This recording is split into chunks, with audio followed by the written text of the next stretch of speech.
Hello, hello. Good evening, co-workers.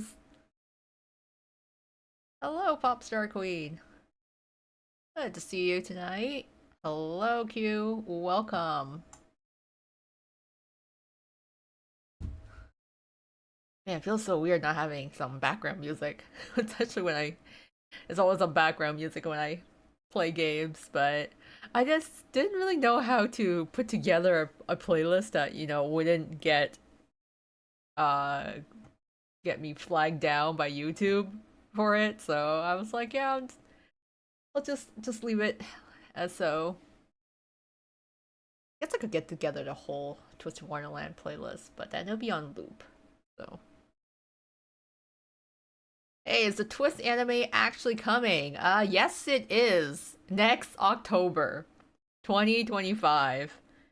Yeah, I literally posted about it right away when I saw the update because I was like, wow, it's been ages since they've actually made an update to it. So we finally got a visual for the anime. So that's like the literally the only thing we've seen in regards to the anime so far.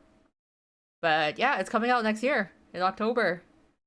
Disney Plus. No clue if it's gonna be like region locked or if there's gonna be English dub. We're not even that far yet. We just know the staff and which studio is working on it for the time being. I was surprised. I was putting my money on like Cloverworks being the studio at least, but they really went with a super indie one that I'm not too familiar with. So, we'll see. I was hoping for something a little different to be honest, but it looks like they're just going to adapt the mangas. Well, I guess it makes sense that they will only do Artsabile, Savannah Claw, and Octagonal because it's only those three that actually have a manga out right now. So I was hoping for like a new protagonist, another you can say. But I guess we'll just have to go with the manga protagonist for now. Oh, yeah, I have Disney Plus, but I just worry if it's gonna be like a Japan exclusive, which I hope it won't be. It doesn't really make sense since Twist is actually on the English server side, so I would assume they would have at least the ability to view it in North America. Or maybe that's just me coping. Hopefully. Alright, right.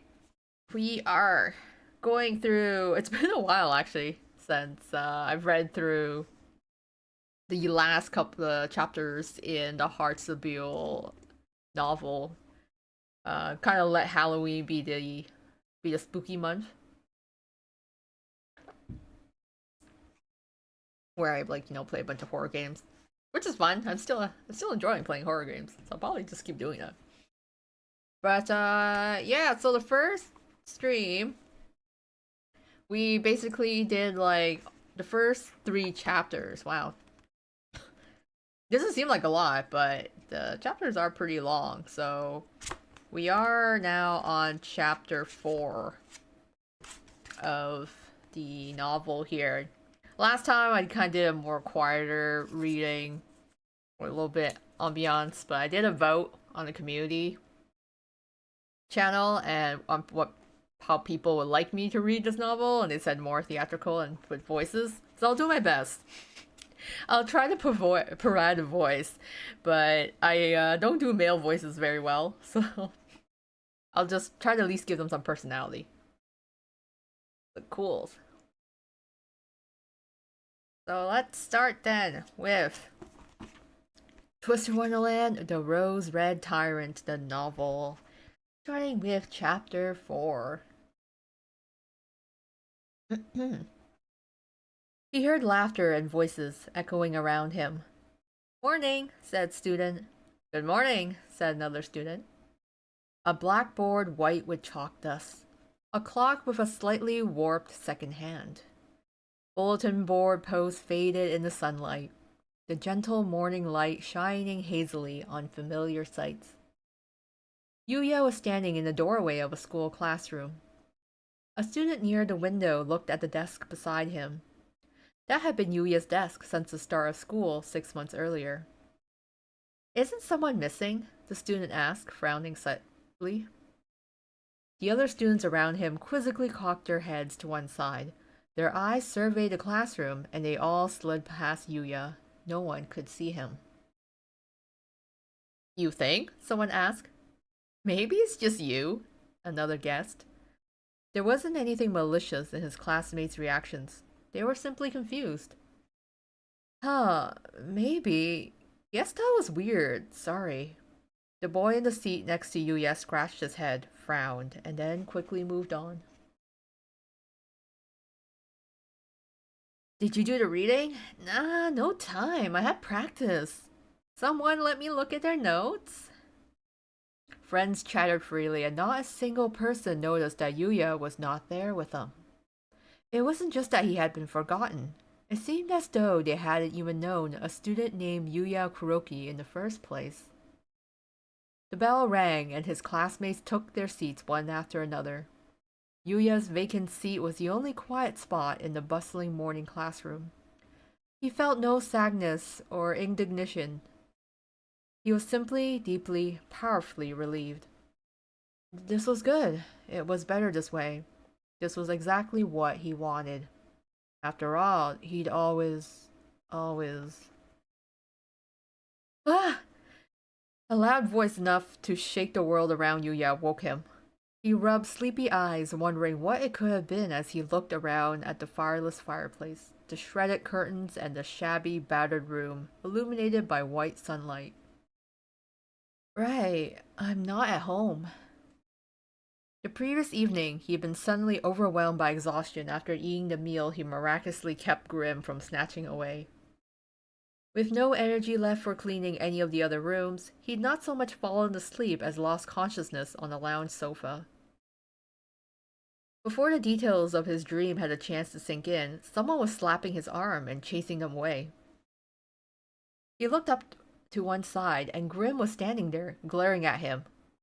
You, up and at him! Morning, Yuya said, looking at Grim with bleary eyes. What's wrong? Hee.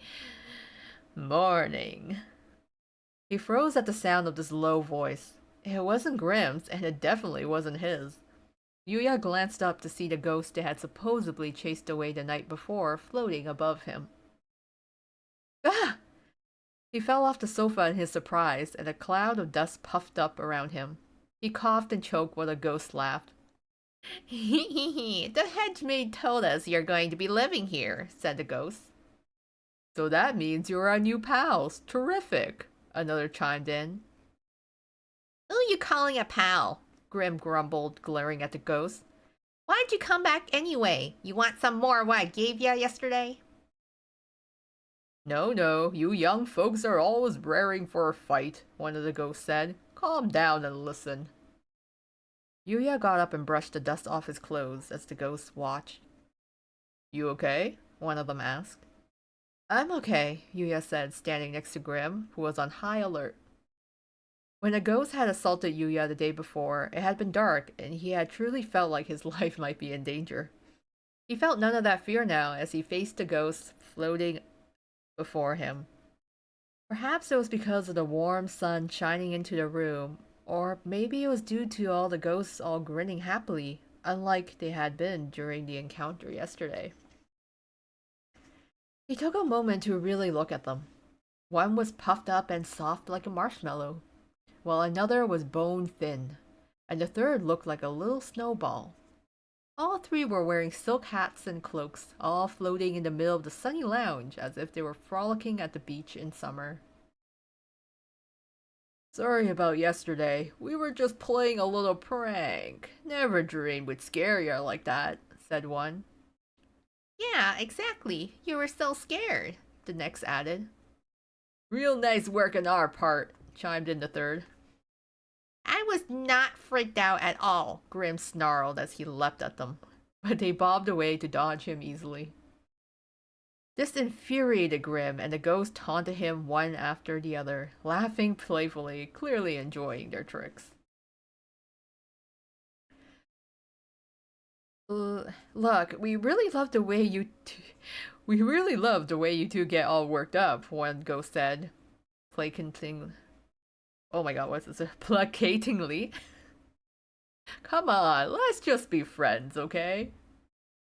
Yuya pressed a hand over Grim's mouth, certain that balls of fire would only make everything worse, and bowed his head to his elders. We'd love that. He refused to let the spiral out of control, not when he'd just woken up. Though now that he thought about it, what time is it? The hands of the clock hanging on the wall were pointing at the same time they'd been the previous night, obviously stopped. The ghost immediately began to whirl around in a panic. You've got to get ready and go to work right now! The head maid sent a message asking you to clean up the main street today. He also said, please no brouhaha. Yuya quickly made himself presentable and left the decrepit dorm with the ghosts. They were surprisingly full of life in the morning sun as they showed Yuya and Grim the way to Main Street. Dust glittered and sparkled inside their semi-transparent bodies, making them seem simultaneously delighted and as mysterious as smoke on a dark stage. They passed a number of buildings until they reached a wide road. This is Main Street, one of the ghosts told them. Everyone takes this road to school. You gotta clean it up real nice with your broom and mop so that new students can enjoy the walk to their first day of classes. Okay, we're gonna head out on our morning walk, another said. You boys get in there and get the job done. Hee. The ghosts faded away like morning dew, leaving only their laughter behind. I can't believe they just showed us the way and disappeared, Yuya murmured, staring at the space where the ghost had been. Get the job done? Are they for real? Look how long this road is, Grim said as he pointed, looking supremely annoyed. Cobblestones stretched out before them. The road was wide enough that three of Yuya could have lain comfortably side by side. There was a bend about 10 meters from where they stood, and the road kept going beyond that with no end in sight. It would probably take them several hours just to clear away the garbage and fallen leaves with a broom. The sides of the road were lined with large stone statues, and the school sat behind them. 4 on the left, 3 on the right. The stone was smooth and shining. How many years had those statues stood facing one another, polished by unknown caretakers? They were clearly old and well cared for. I ran across these guys in the rain yesterday, Grim remarked. Kinda surprised me. Yuya had felt the same way when he had been walking with Crowley the night before. Wherever else, these statues were obviously not modeled after human beings. He passed by them on tenterhooks, worried that these monsters might start moving at any second. Who are they anyway? Grim stared up at the 3 statues standing on one side of the road. Check it out, this lady here looks like she's got some real anger management issues. He tossed a bucket and rag the ghost had given him to one side of the road and mimicked the pose of the statue closest to the school building. Yuya frowned. Ghosts aside, they needed to do the job Crowley had given them. He really didn't want to disappoint the head mage on their first day and get thrown off campus. He picked up the bucket and was holding it out to Grim, thinking they could talk and clean at the same time, when he heard a voice from behind asking, You don't know who the Queen of Hearts? Huh? Yuya and Grim gasped as they whirled around. A rich orange leapt into their field of vision. A boy with vivid terracotta hair was standing before them. He was either the same age or a little older than Yuya, and he had a red heart painted over his left eye. Who are you? Grim crossed his arms and glared. Sup, nice to meet ya, the boy said as he gave Grim a snap and a wink. He seemed to be doing this out of habit rather than actual enthusiasm. Name's Ace Strapola. I'm a first-year student, here as of today. Pleased to meet ya. I'm Grim. I'm a prodigy who's planning to be like the greatest mage who ever lived. That there's my far less interesting henchhuman. I'm Yuya Kuroki. Nice to meet you, Yuya stammered. From what Crowley had told him, the majority of the first years starting at Night Riven College were 16 years old, which meant Ace was likely the same age as Yuya. He let his eyes roam, feeling a little bit awkward. Ace looked at him curiously. Yuya? Name's got an odd ring to it. Both the head mage and Grim had said that Yuya's name was hard to pronounce. Maybe Japanese names sounded weird in this world. You just fine though, Grim told Ace, and Yuya nodded to his agreement. Things would be a lot easier if he just introduced himself like that from now on. So then, Ace, you need something from us? Oh, Ace chuckled. I was surprised there's anyone who doesn't know the Queen of Hearts is all. Is she really that big of a deal, this Queen of Hearts? Yuya asked. Yeah, totally! The corners of Ace's mouth shot up. She was this queen who used to live in a maze of roses way back in the day. She was seriously strict and kinda obsessed with rules. She couldn't stand anything being out of order. Not the procession of the cars that served her, and definitely not the color of the palace roses. He looked up at the statue of the Queen of Hearts with Yuya and Grim. She had a crown on her head and a heart-shaped hand fan in her right hand. Two fingers lifted the hem of her gown, and she held her head high, looking pleased with herself. As Grim had noted, the look on her face was haughty and strong-willed. She basically ruled over a kingdom of a real bunch of weirdos, Ace said, but not one of them dared defy her. How come? Yuya asked, and Ace grinned at him as if he'd been waiting for this question. Because the punishment for breaking the rules was your whole head, he told him with a smirk. That's seriously messed up, Grim cried, and Yuya shuddered alongside him. Yeah? Ace replied nonchalantly. I think it's cool. I'm a big fan. I mean, nobody's gonna follow a queen who's nice and all the time, you know? I guess so. Grim shifted his gaze to the other two statues on the side of the road with the Queen of Hearts. He pointed to one of them. Okay then, what about that lion with the scar on his eye there? He's as famous as his queen? Natch, Ace said. That there's the King of Beasts, ruler of the vast savannah. Well, I say king, but he wasn't actually born to the throne. He had to earn it with a bunch of elaborate schemes. So the lion with the scar over his left eye was called the King of Beasts. He stood proudly with his magnificent mane held high and sharp eyes shining with intelligence. He had clearly been a great ruler. I guess after he became king, he'd agreed that the hyenas wouldn't be pariahs anymore. He said they should live among his subjects as equals, Ace explained. Huh? Grim frowned. Why would he do that? Maybe he could look past status and all that stuff because he hadn't been born royal himself, Ace said. Pretty cool, huh? Yeah, when you put it like that, he's kind of rock and roll. Grim stood a little taller and set a hand on the pedestal of the stone statue, in between the Queen of Hearts and the King of Beasts. So who's this old lady with the octopus legs? Just as Grim noted, the lower half of the statue had the limbs of an octopus in place of human legs. I love how we're going through all the statues. We gotta give really detailed descriptions of all the statues here. Oh.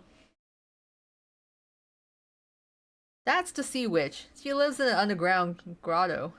Ace looked up at the statue with the twisting legs covered in round suckers. She basically devoted her life to making sad merfolk happy.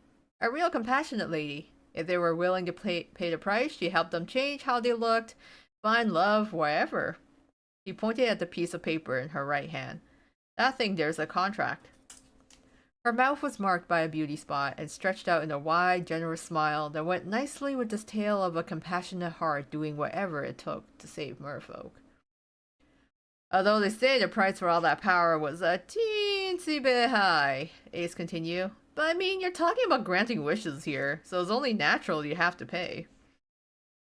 Nice. Grim gazed up at the statue, a dreamy look on his face. I want to be a great mage already too, so I can start raking in the dough. And then I'm gonna eat my fill of canned tuna every day. Sounds like a plan, Ace laughed. You gotta dream big, you know. Quite pleased, Grim skipped over to the opposite side of the street. Oh, oh, do this dude with the big hat next. That's the sorcerer of the sands. Ace looked up to the statue of a slim man alongside Grim.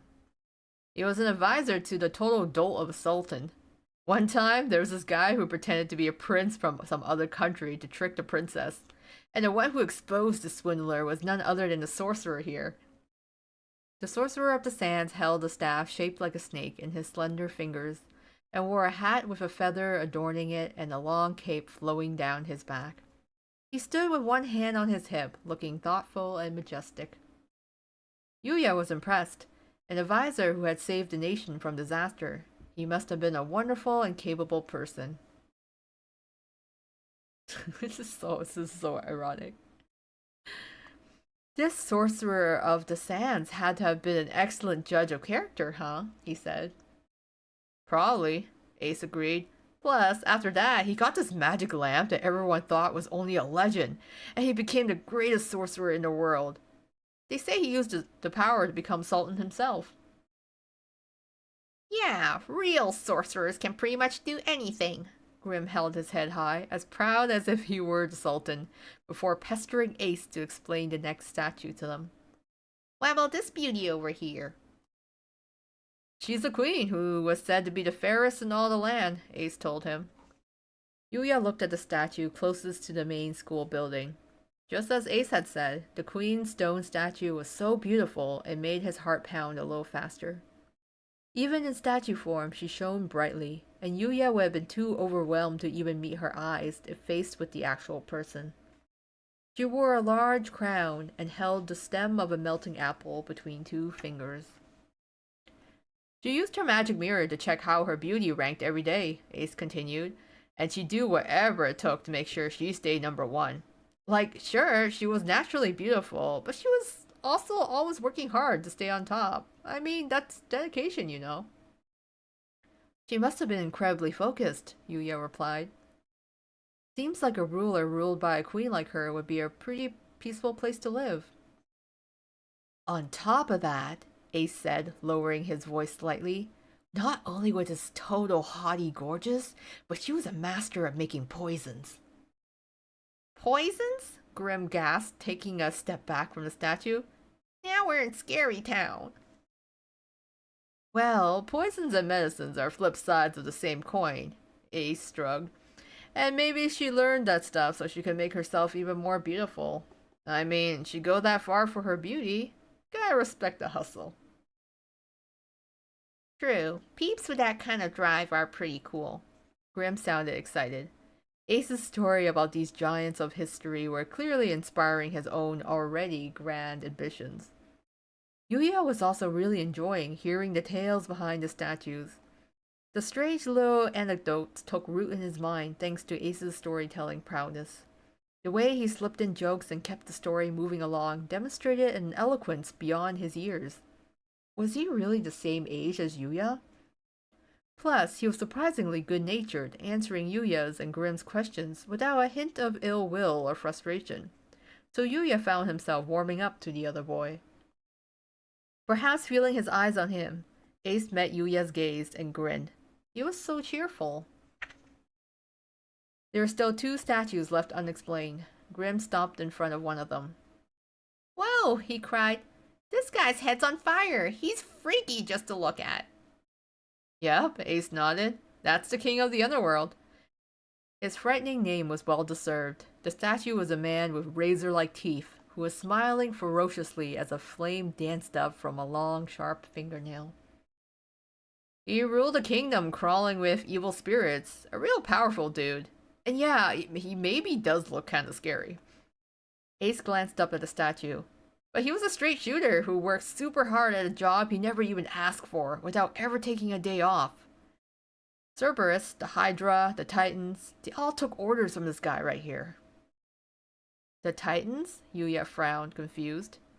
You don't know them? Ace asked. Cerberus, the Hydra, and the Titans were these monsters back in the day. All huge and super strong. The king of the underworld had to have been something pretty special to have guys like that obeying his every word, you know.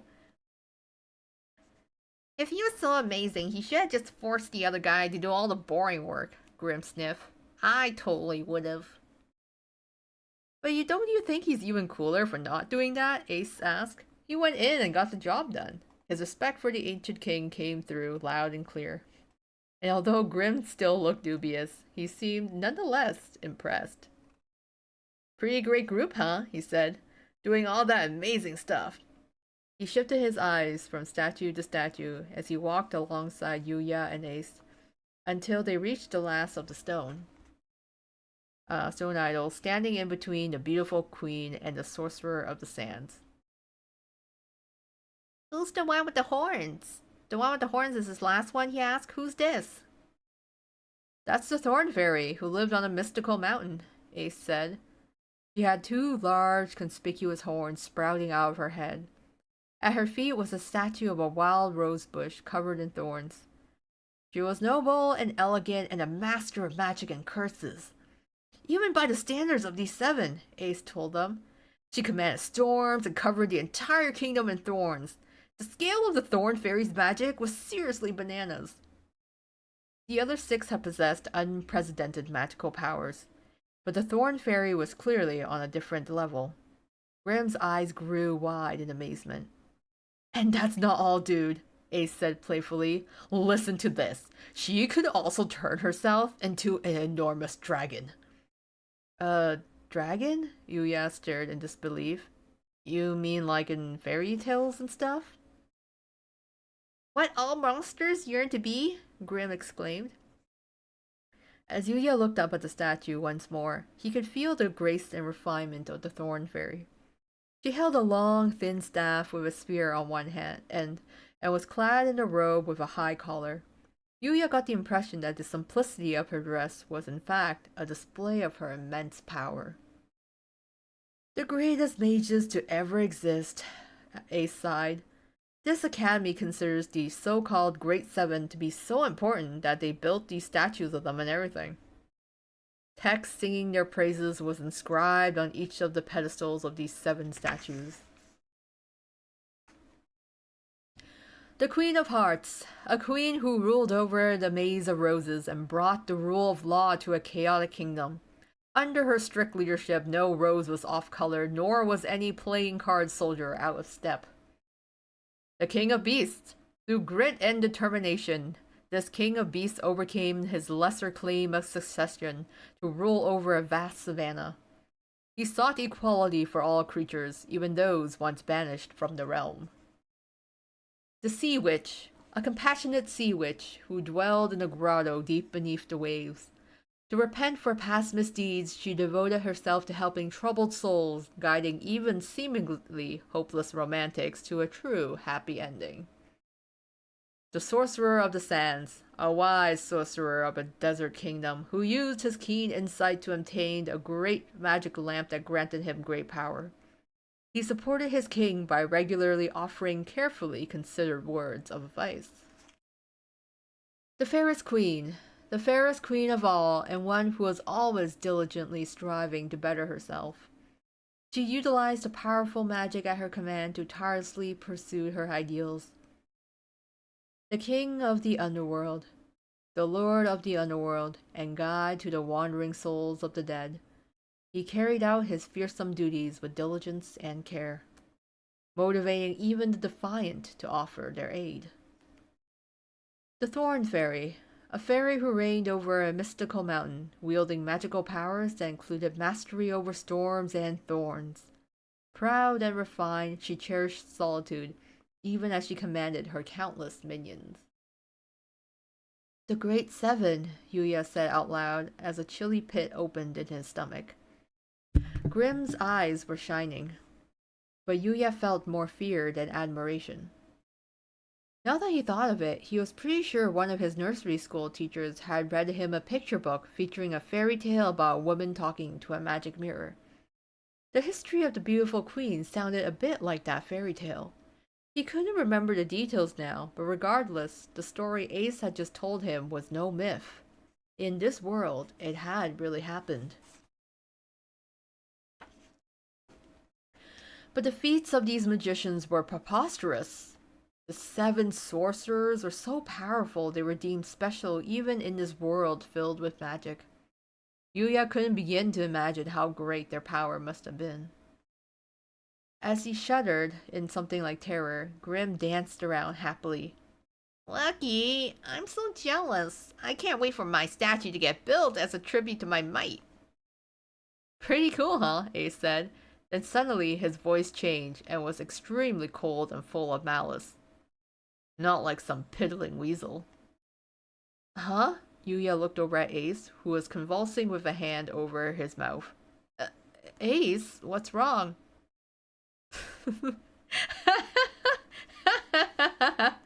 Ace burst into laughter, doubled over. I can't hold it back anymore. It's too funny. I can't breathe. His laughter gradually grew louder and wilder. Yuya and Grim stared at him, stunned, until finally he wiped away the tears from the corners of his eyes and looked at them. Come on, you're the ones who turned orientation into a fiasco yesterday, right? The charming boy of only moments ago earlier was nowhere to be found. His bright, friendly smile was more of a sneer, and the flesh of his round cheeks pushed his eyes up, distorting the heart drawn around his eye. You two seriously stand out. Ace held up a finger and pointed first at Yuya. A total normie, the perfect punchline to a disappointing joke. Every eye in the school focused on him, and he can't even use a drop of magic. He turned to Grim. A monster who wasn't even summoned by the Dark Mirror in the first place, but crashed orientation anyway and got beaten to a pulp by the house warden. He pointedly looked them over from head to toe, before his lips curled into a smile that didn't touch the harsh gleam in his red eyes. You're perfect for each other. Every time Ace blinked, he sent sparks of hostility flying through the air, burning the tip of Yuya's nose. The malice spilling from the other boy was so powerful, Yuya could practically hear it crackling in the air. Stunned into speechlessness, he staggered backward, and his feet caught on something. Grim. The monster's tail was standing on end, an arrow pointing. What, neither of you got admitted and now you're janitors? Pretty sad. Shut up, you! Grim shouted in rage, the pupils of his eyes expanding while Ace roared with laughter. I'm gonna be a student at this school in no time. Nuh-uh, no way. Ace shook his head firmly. Before you try getting into the academy again, maybe you should take another crack at kindergarten. I mean, you're both so clueless you don't even know who the grade 7 are. Not a single one of them. Yuya watched the exchange, despairing. If you got one word in against Ace, he would repay the favor tenfold. Yuya couldn't see them winning this or any other argument against the boy with the heart around his eye. Grim stomped on the ground in frustration and beat at Yuya's thighs. Hey, you! Don't just stand there! Give this jerk the what for! Huh? Me? Yuya panicked. Oh, What? Ace deftly arched an eyebrow and leaned in close. If you got something to say, it's a free country, you know. Yuya opened trembling lips. He could tell that Ace was laughing at him, almost daring him to do something. Hilarious. Go ahead and speak then, the cherry-red eyes said with a challenging glint. Yuya's mind went blank, and before he knew it, he was shaking his head. I'm good. Huh? Ace frowned at him. The whole disaster at orientation, me being a disappointment. Yuya smiled and tried to brush it off. Honestly, I think it's just like you said, Ace. Seriously? Come on, man. Don't you have any pride? Ace snorted indignantly.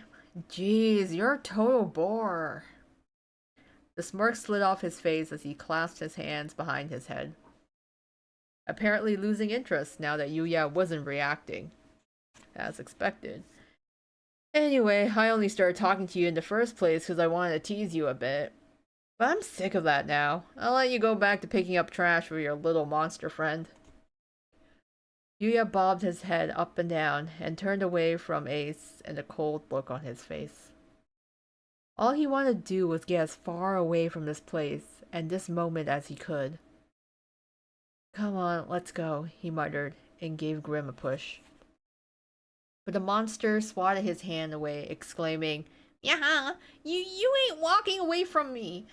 He leapt out in front of Ace, stomach puffed up. Ah! Yuya didn't even have the chance to shout a warning at Ace before flames were shooting from Grim's mouth. Whoa! Ace dodged a ball of fire in the nick of time. The cobblestones at his feet smoked and smoldered. What are you doing? No one makes fun of Grim, Master of Fire, Grim snarled. I'll show you who's boss here. Ha! Ace snorted. You want to throw down with me, shorty? Ace heard whispers and murmured chatter and looked around. The students trickling toward the school were stopping and staring curiously. Huh? Isn't that the monster they caught yesterday? Said a student. What's going on? A fight? Against the first year? Another asked. Aw, sweet, get him! The students began jeering and cheering all around them. Hey, behind that statue there, it's that guy. What's his name? Yuya flushed when the crowd started talking about him. The chattering grew increasingly loud. You can't do this, he tried to get Grim and Ace to cool down. The headmate told us not to cause any trouble. Shut it. Grim didn't even look back at him. This Rudo needs a lesson in manners. You need to go back to school before you can start teaching anything, weasel. Ace pulled something out of the pocket of his school uniform. It glittered in the morning sun.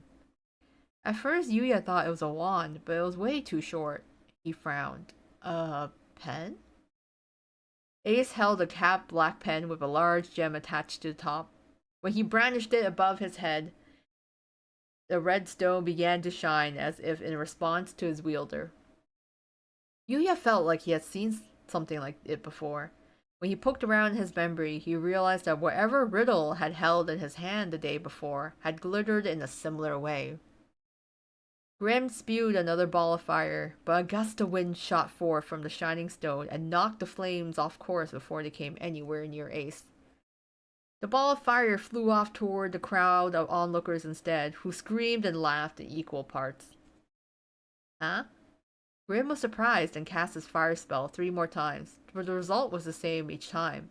A sudden gust would blow up from one side or above or below, whichever direction Ace's pen happened to move, and keep the flames from reaching their target. When Ace was left untouched by even a stray spark, Yuya was forced to a single conclusion. Ace could control the wind. The students watching the crowd around them seemed to take all this in stride, unsurprised by the little show.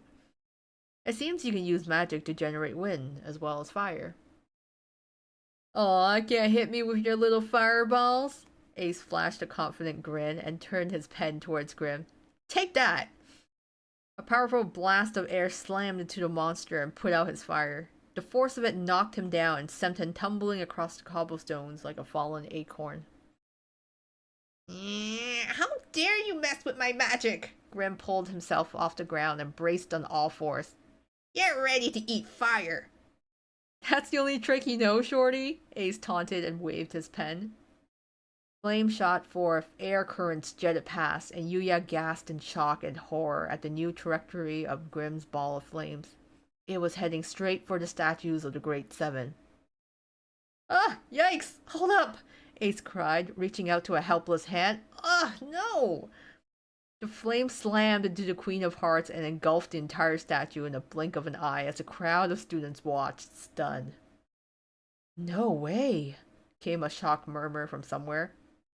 This is maybe very bad, Yuya yelped in a panic. Grim leapt up.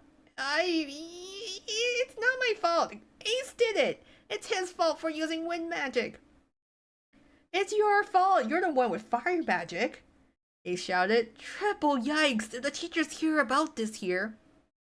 Come on. What's all the commotion here? Oh, Yuya turned around at the sound of a familiar voice. Ah! Someone in the crowd cried. It's the head mage! Crap, run! The students scattered like frightened rabbits. Ace tried to blend in among them and flee, but he was quickly bound by magic alongside Grim, perhaps because the pen in his hand had attracted the censure of the head mage. Crowley waved his staff, the flames vanished, and a charred Queen of Hearts appeared.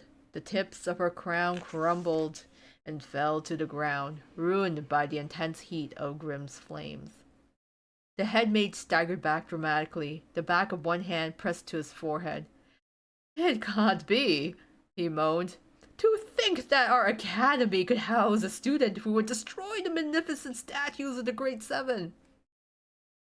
No, see, you've got it all wrong, Ace pleaded as he desperately shook his head, the only part of him that he could move. It was just a teensy little accident. I mean, it was totally the monster's fault. I will not tolerate excuses, Crowley barked. State your name and grade. Ace looked anywhere but the head mage. There's no point in trying to deceive me. Ace sighed in resignation. First year, Class A, Ace Trappola. Ace Trappola, is it? Crowley turned his eyes to the red and black ribbon tied around Ace's left arm. From the suit painted on your face and the band around your arm, it seems that you are a member of Hartslebule dorm, It's almost as if you are hoping to be expelled, getting yourself involved in such a serious incident so soon after starting here. Please have mercy, Ace begged. Oh, yikes, Grim winced exaggeratedly. Nah, good luck, dude. My words are also directed at you, Grim, Crowley thundered, and his tough love magic tightened around the monster. Ugh, Grim yelped. And you, the head mage now turned his stern eyes on Yuya. You were specifically told to keep him under control, and yet this precious statue met such a terrible fate. How could you do this? I know, sir. Yuya hung his head. I'm sorry. Honestly, Crowley looked at the contrite group and let out a sigh. I do hope you have reflected on your actions and feel appropriately remorseful. I am, Grim and Ace both muttered reluctantly. Are you truly remorseful? He asked them, a harsh tone in his voice, and this time Yuya joined in. I am, the three of them chimed. Very well, Crowley nodded, satisfied. Since I am incredibly benevolent, I shall forgive you just this once. After you clean 100 windows as penance. Huh? Ace stared at the head mage in surprise. Clean 100 windows? Does that mean me too? Naturally, Crowley replied as he freed them from their magical bonds. I expect you have class to attend now, Trappola, so we will defer this punishment until after school. Once classes are over, I expect the three of you to be good little boys and clean those windows together. Am I understood? Yes, sir, Ace replied weakly as he stood up and brushed the dirt off his uniform. He twirled a pen in his hand and stared at it before nodding, as if something made sense to him now. He stuffed the pen back into his pocket. Why do I have to? He grumbled as he headed toward the school. Crowley watched him round the bend on Main Street and disappear from sight before picking Grim up by the scruff of his neck and holding him out to Yuya. You and Grim are to fulfill your janitorial duties, he said, then held up a finger. As per my previous instructions, you will clean the campus now and later wash 100 windows with Ace. Quite a busy day of tidying for you, it seems. First yesterday and now today. You've got it in for us or what? Grim protested. Yuya went to the lodge the same complaint, but he stopped himself with a sigh. He wasn't going to have any extra time to do research in the library after all. Finding the world he came from was going to have to wait a little longer, it seemed. As soon as Crowley was gone, the ghost came flying over. The head mage got really mad at us, one told them ruefully. Said we can't be leaving you all on your own when you only just got here. Sorry about that, another continued. We never dreamed you'd be this bad at being janitors. I'm not bad at it, Grim growled. I mean, I'm not a janitor. What are you so angry about? The ghost asked, and Grim thrust the fists up into the air. That mouthy jerk Ace was talking like I'm some kind of failure, he complained. Oh, is that it? The ghosts glanced at each other and chuckled. Well, I gotta be honest here, it's no wonder. I mean, you guys are famous. You were the stars of the orientation yesterday and everything, one ghost said.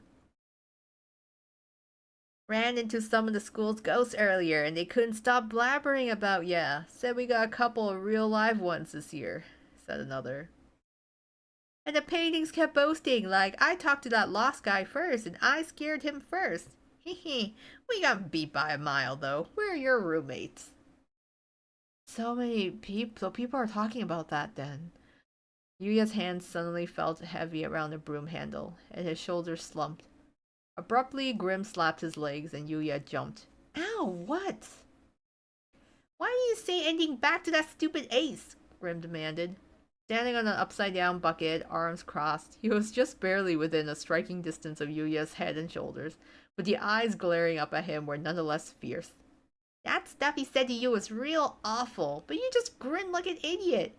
You even made fun of me cause of you. Should have socked that guy right in the kisser. I love the description of that. Socked? Grim stared at Grim in disbelief. You can't go around punching people. What? Grim held his fists up, ducking and weaving. Coward. Now, the ghost said, placatingly. Didn't the head mage tell you to quit making trouble? Grim gritted his teeth and stamped his feet, and the metal bucket beneath him wobbled and clanged against the ground. The violent sound seemed to give voice to extreme annoyance and vexation at having lost the argument with Ace. Yuya frowned while the other ghosts bobbed around him. But you know one of them said. You're never gonna make it like that. Huh? Yuya shifted his gaze from Grim to the ghost. All we're saying is, nice guys don't got no chance at this here school, another explained. The head mage didn't tell you? The third continued. Night Raven's the top arcane academy in all of Twisted Wonderland. Study all you want, but it don't mean you got even a chance of getting through those gates. You get that letter of acceptance and then the black carriage rolls up at your door. You have to have magic for that. Real special magic, see? So why does that mean I'm never gonna make it here? Yuya asked, and the ghost cackled hysterically. This one's a dim bulb, huh? The first ghost asked. The thing is, these kids are a proud bunch, you get me? The second said. Trust me, another added. We've been keeping watch over this school for so long, I can't even remember, so we know. The ghosts were strangely persuasive, and Yuya was reminded of Riddle's behavior the previous day. He had been almost brimming with pride, and everyone else had taken this in stride, acting as though it were totally normal. But the only thing any of them believe in is their own power. They don't trust no one else, and they expect other people are the same. If I were being nice, I'd say they're determined to stand on their own 2 feet. And if I weren't being nice, well, they don't care about anyone. Every once in a blue moon, you see a kid who's not like that, but... The ghost shrugged. As a rule of thumb, you better not expect anyone to come digging you out if you get into a jam. Especially anyone from a different dorm. Those kids are pretty territorial, you know. Extra hard on outsiders. Yeah, that. You wouldn't believe the fights we've seen. Although, you know, we never saw anyone set the Great Seven on fire before. The ghost laughed as one. Territorial fights, hard on outsiders. Yuya grew pale. So, like, he paused to pull together his thoughts. You mean magic is something special even here in this world? Depends on the species. The ghost looked Yuya over and thought for a minute. I guess right. Humans like you, maybe 1 in 10 can use magic. And most of them, I mean, they can basically move a cup onto a table or light a fire without a match. Real small stakes. It's a rare one who's got enough magic to get into Night Raven College.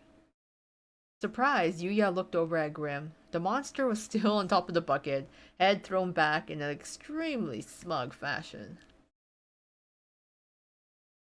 Ever since he encountered Grim the day before, he felt like he was pretty full of himself, and now it all clicked into place. It was probably the magic, and Grim's obvious command of it. Monsters and humans no doubt live different lives, but even still, setting the large mirror chamber ablaze wasn't normal for this world either. Yuya understood on a keenly painful level how powerful the students in this place were, given that they had simply stood back and watched the whole thing unfold with amusement. You do whatever you're told like a good little boy, and you won't last a week here. Even more so since you can't use magic. These kids will be extra hard on you, you can be sure of that, the ghost continued. Push comes to shove, you gotta let 'em have it. Don't worry. Sure, you ain't got magic, but you've got Twst at least. Right, yeah, Grim cheered. Next time we see that ace, we beat him black and blue. Nice, the ghosts grinned at each other. You just gotta, for real, you gotta. I can't, Yuya muttered, too quietly for Grim and the ghost to hear in their excitement. I'm not that kind of person. The others looked at him dubiously, perhaps noticing how extremely pale he was. Hey, ya big baby, Grim snapped. You can't go giving up before you even started. I'm not going to get started, Yuya cried. I told you before, I've never been in a fight, not once in my whole life. Not once? Grim gaped at him. You really never even fought once? Although Grim looked stunned at his confession, Yuya had a harder time wrapping his mind around Grim's perspective of picking fights nonstop, as he had been since the day before. Yuya was bad at confrontation. Just the thought of having words with someone caused his heart to leap into his throat and made it hard to breathe. The anguish he felt at the idea was closer to disgust than pain. Did anyone actually like fighting? It seemed to him that no one in their right mind could honestly enjoy giving themselves up to danger and the general exhaustion of attack. Ace raring for a fight, Grim ready to take him on at the drop of a hat, the crowd of people cheering them on. It all seemed like a bad joke to Yuya. No, Grim shook his head firmly. You can't have never fought once. I mean, how are you even still alive? The ghosts also wore expressions of surprise on their faces. Come on, you're a teenage boy and all. You must have gone to it with a friend or something. Yeah, exactly, another ghost nodded, a dreamy smile on his face. Ah, sweet youth, hot-headed, hot-blooded, picking fights and patching it up, making best friends even bester. Oh, that's decades behind us now, though, eh? Oh, Yuya turned his eyes to the ground, feeling awkward. I don't really have any friends. A silence fell over both the ghosts and Grim.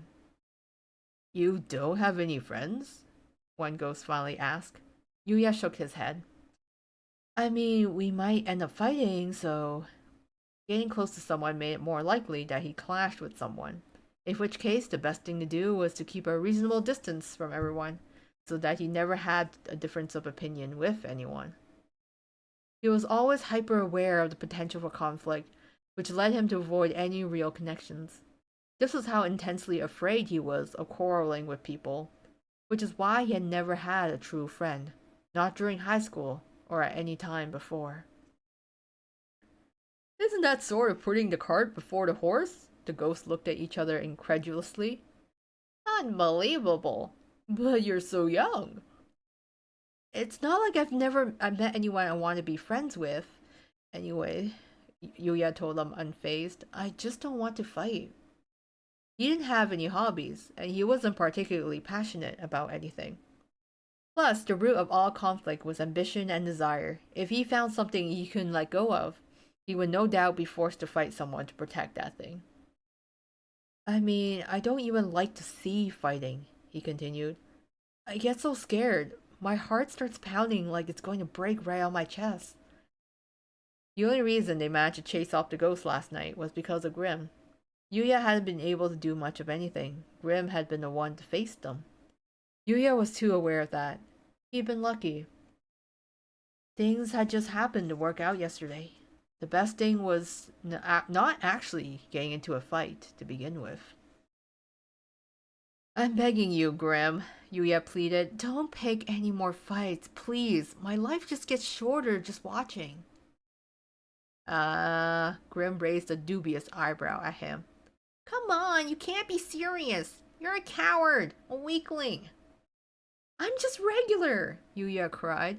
Everybody hates fighting. You're the weird one, Grim. Your fuse is way too short. Regular? No one's gonna respect you talking like that. Shape up, human. Say what you want, Yuya replied. This is how I am, so... The ghost watched Yuya and Grim with amusement. But the way you talk with old Grim here, you sound pretty friendly. He gasped. Now that they mentioned it, it was way easier for him to talk with Grim than other people. This was maybe the first time he's spoken so freely and comfortably with someone outside of his family. Maybe because it doesn't feel like talking with a person, Yuya said. True, a ghost nodded. And he don't look like a person either. So then the two of yous make a good team, huh? Another noted. We're not a team, Grim snarled. He's my hench-human. A real delicate flower, high-maintenance hench-human. He sighed heavily in a way that was at odds with his appearance, as if the weight of the world were on his shoulders. He seemed to have entirely forgotten that he himself was the reason that the head mage was angry with them. A bell rang in the distance, no doubt the signal for the start of class. The ghosts lifted their faces. Oopsies, we all got carried away chatting, one of them said. Listen, word of advice since you're going to be hanging around the academy now. Watch out for them students. Remember, we warned you. Anyway, better get back to work, another said. We're all supposed to head over there and clean since they gotta do some emergency repairs on the Queen of Hearts here. The ghost pointed an apologetic Yuya toward the castle Ace had disappeared into. He passed through it with Crowley the night before, the main building of Night Raven College. He walked down Main Street with Grim and the ghost and climbed the stone steps leading up to the school. There was no hint of the sea air he sniffed the day before. Maybe his nose had gotten used to it. A pleasant breeze blew, making Grim's ears flutter gently. Yuya stared up at the gray walls and black roof under the bright sunlight and almost winced at how imposing the building was. The longer he looked at it, the bigger it seemed. According to the ghosts, more than 800 students were enrolled at Night Raven College. This was about the same, or maybe a little more, than the number of students at Yuya's own school. He was a little surprised that there were so many, since he assumed that such a prestigious academy would only admit an elite few. But apparently this school had 4 grades, one more than Yuya's. It's pretty standard for an arcane academy, the ghost told him. He'd heard of high schools on a 4-year system overseas in his world.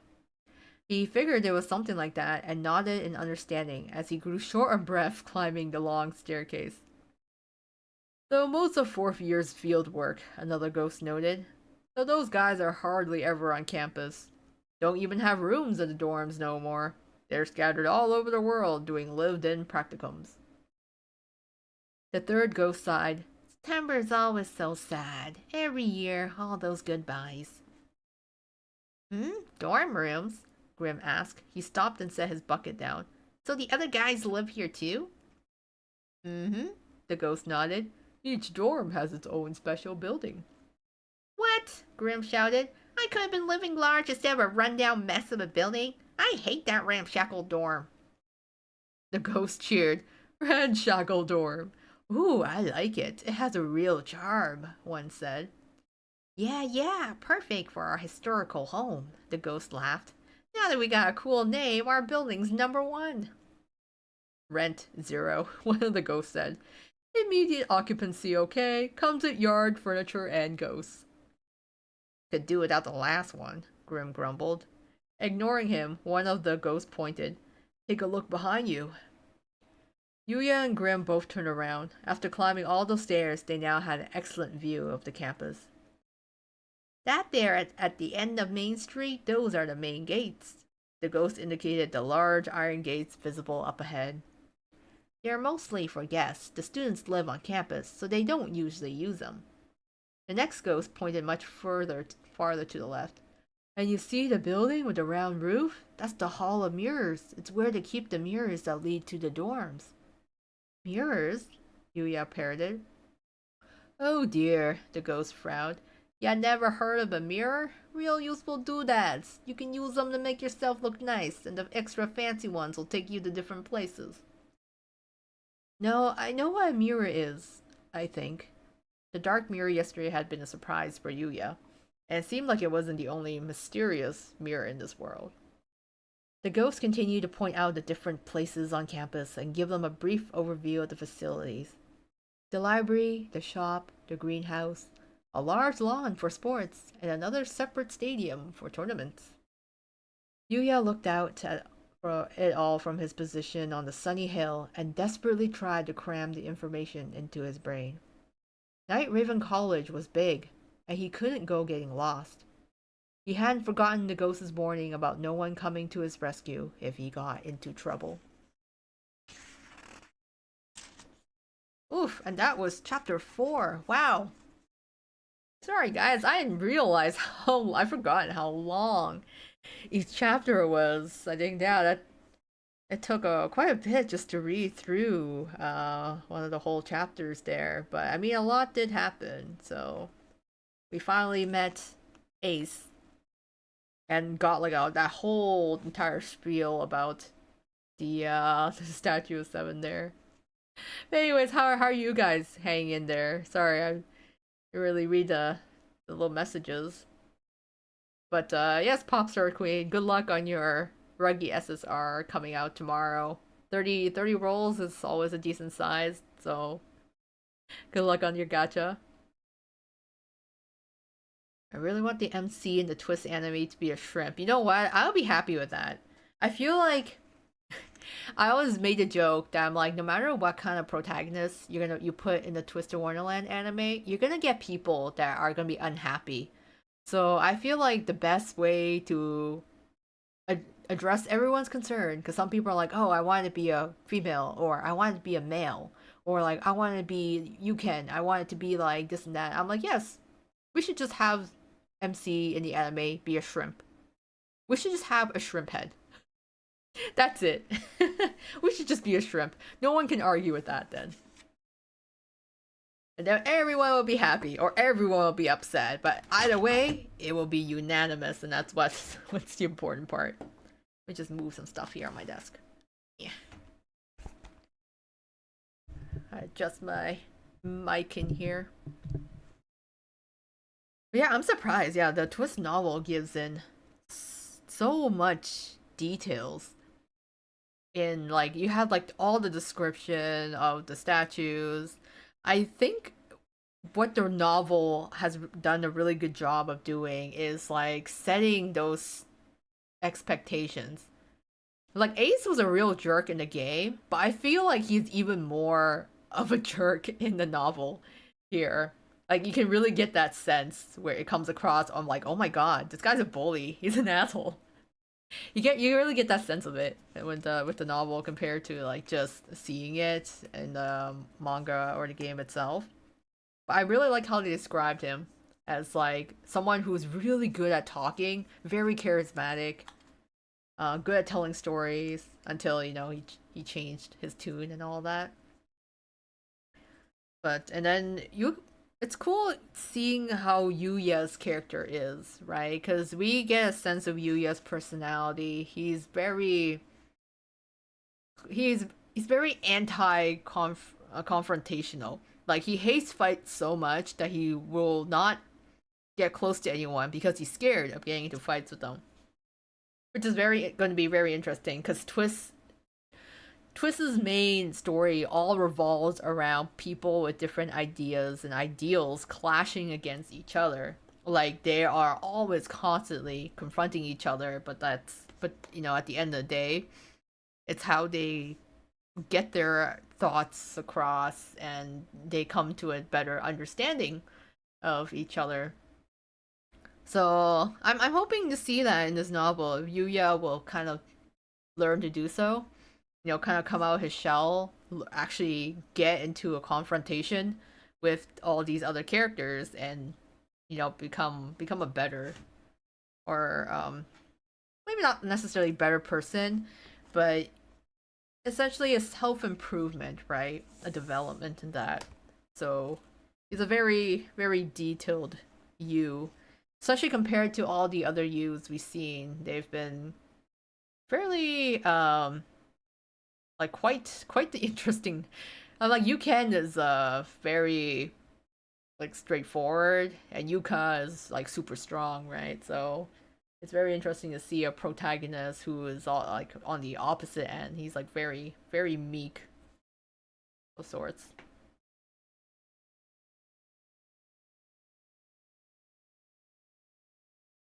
Oof. Um, yeah. Hopefully the reading has been okay so far. I like giving his. I'm like trying to do like the voices, giving Graham his own voice because he's got this like high nasally sound to him. But I can't. I find it hard to keep track of the ghosts at times. I'm like, which voice should I give to each of the ghosts? But anyways, it's like I hope that is still alright. Okay, we can move to chapter 5 here, and of course, you can let me know if the mic gets too loud or anything like that. All right, chapter 5. So just briefly looking through it, yeah, it's pretty. Yeah, chapter 5 is pretty long too. I guess all the chapters are kind of like that. All right, let's continue trying to give all these voices. I'm sure we'll probably meet Deuce very soon. I have to say his lines as well. All right, chapter 5. Yuya Grim and the ghosts got down to business, cleaning the building that was far larger than he'd imagined. Art room, music room, cafeteria, lecture halls of various sizes, closets, washrooms, and went on and on. It didn't make any sense. He could only assume that the inside somehow had more rooms than what he'd seen from the outside. Because he had to carry Grim after the monster just stopped moving halfway through the day, he was completely wiped out by the time the last bell rang. I'm so tired, Grim whined, hanging limply over Yuya's shoulder. Let's go home. We can't, Yuya said as he took several deep breaths. We still have to clean the windows, remember? Before his eyes was the door the ghost had led them to, the classroom where Ace supposedly was. You're a seriously, stupidly serious henchhuman, Grim told him. Deep down, Yuya also just wanted to go back to Ramshackle dorm. It would have been so much easier to go home and go to sleep. But when he recalled Crowley's disappointed face, he really couldn't bring himself to go against the head mage's orders. Okay then, the ghost said as they faded out of existence. Play nice with the Hartsville kid. Yuya always felt a little nervous going into a classroom that wasn't his own. He swallowed hard, mustered up his courage, and opened the door. Is Ace Trapola here? He timidly asked the boy standing closest to the doorway. He had shiny navy-colored hair and a clear, open face. Like Ace, he had a card suit drawn around his right eye, a black spade. Ace? The boy asked, shaking his head. Sorry, I haven't gotten to know everyone by name yet. What's he look like? Yuya thought for a second. He has a heart mark on his face. He's super mean, Grim interjected, sticking out his tongue over Yuya's shoulder. Oh, that guy, the boy nodded, and Yuya wondered which comment had stirred his memory. He already left. He left? Yeah, he was yelling real loud a second ago. Oh wait, there he is. The boy poked his head out of the classroom window, and Yuya followed suit to find a slender figure up ahead in the hallway, with hair a color that melted into the evening sun. It was definitely Ace. Hey, man, you got visitors! The boy shouted, and Ace looked back over his shoulder, and immediately broke into a run. Huh? Yuya gaped. Wait! Hey, is he maybe? He's trying to ditch us! Grim shouted and leapt down from Yuya's shoulder, his hackles up. Stop right there! Like it or not, you're coming with us! No way am I getting stuck on window duty on the first day of school, Ace yelled as he glanced back at them and waved a genial hand. You two got this. Please and thank you. Enraged, Grim chased after him as the students still at school peered curiously out into the hallway from their classrooms. Yuya felt dizzy at the thought of another fight like the one from that morning. I gotta do something. We're gonna get in trouble with the head mage again, he moaned. The head mage? The boy with the spade mark yelped as he flinched for some reason. That would be very bad. We have to stop them. Come on. He charged down the hall and Yuya chased after him. The boy pulled out a pen as he ran and muttered to himself. Stop them, but how? Body slam? Grab their legs? No. Use rope to tie them up? Or a cage? But then what shape? You punk! Grim howled at Ace. This time for sure, I'm turning you into charcoal. Please hurry, Yuya begged desperately. Anything if he'll stop them. Yeah, the boy shouted as if shaking off his doubts. I summon thee, Cauldron! The area around Ace fell into darkness. Ace grunted as he was slammed flat on the ground, crushed beneath a giant black pot that had abruptly dropped out of nowhere to land on top of him. He kicked and flailed, pinned to the spot. Hey, what is this? It weighs a ton! Yeah, Grim doubled over laughing. Look at you, you're squashed flat like a frog that got run over by a car. Yeah. Did you do that? Yuya asked. Yeah, the boy said as he scratched his head awkwardly. I went and pulled out the cauldron again. Thank you so much, you really saved us. It was the least I could do, the boy said. I don't know the whole situation here, but I do know you don't want the head mage getting mad at you. If you don't know what's going on, then you should keep your nose out of it. Ace finally succeeded in crawling out from under the cauldron and glared at Yuya, causing Yuya's heart to stutter. Man, you jerk! 100 windows? You two could just bang them out yourself. I mean, you're the janitors, aren't you? But, we were told to finish up before supper, Yuya mumbled. The head mage might think of an even worse punishment if we don't get all the windows cleaned. You have to wash 100 windows? The spade boy stared at them in disbelief. We only just started school. What could you have done to get punishment like that already? Kinda burned the Queen of Hearts' statue a little. Yuya's voice grew quieter with each word until it trailed off entirely. You damaged the statue of the Great Seven? The boy leapt back, stunned. No wonder he flew off the handle at you. After you managed to get into this school, how could you get in trouble on the very first day? Oh, shut up, Ace clicked his tongue. Anyway, who are you again? My name is Deuce Spade. Oh, right. Ace bobbed his head up and down. You're the guy who was all hyped in the dorm yesterday. Deuce sniffed indignantly. You can at least remember your classmate's name. Ace pointedly side-eyed him. Like you remember mine, genius? Deuce swallowed hard. Anyways, you shouldn't shirk an order from the head mage. Get to work. Yeah, message received. Fine, let's go bang out the windows already. Ace sighed loudly. Why is this happening to me? Come on, losers. Huh? He whirled his head, looking to either side of Yuya. Where'd that dusty hairball go? Huh? Yuya furrowed his brow as he looked around too. Hey, you're right. Grim's gone. Hehe, came a smug laugh from a ways off. Yuya quickly turned his eyes toward the sound and spotted Grim standing at the end of the hallway at the top of the stairs. He clicked his tongue at the flabbergasted Yuya. "See ya, suckers!" he shouted. "The whole thing was Ace's fault, so Ace can clean up the stupid windows." "That little... He used me to get away!" Ace growled, slapping Deuce's shoulder. "Hey, Juice!" "Juice?" Deuce stared at him confused. "You mean me? My name is Deuce!" "Whatever! Help me catch that furball!" "Why me?" "'Cause that dodo there can't use magic, so he's out!" Ace rolled his eyes at Yuya. "Unless you want the head mage down your throat, it's you and me." Deuce gritted his teeth. "Fine." He followed Ace through the hall and disappeared down the stairs, chasing after Grim. The other boy looked back at Yuya, a clear sign of how utterly useless they considered him.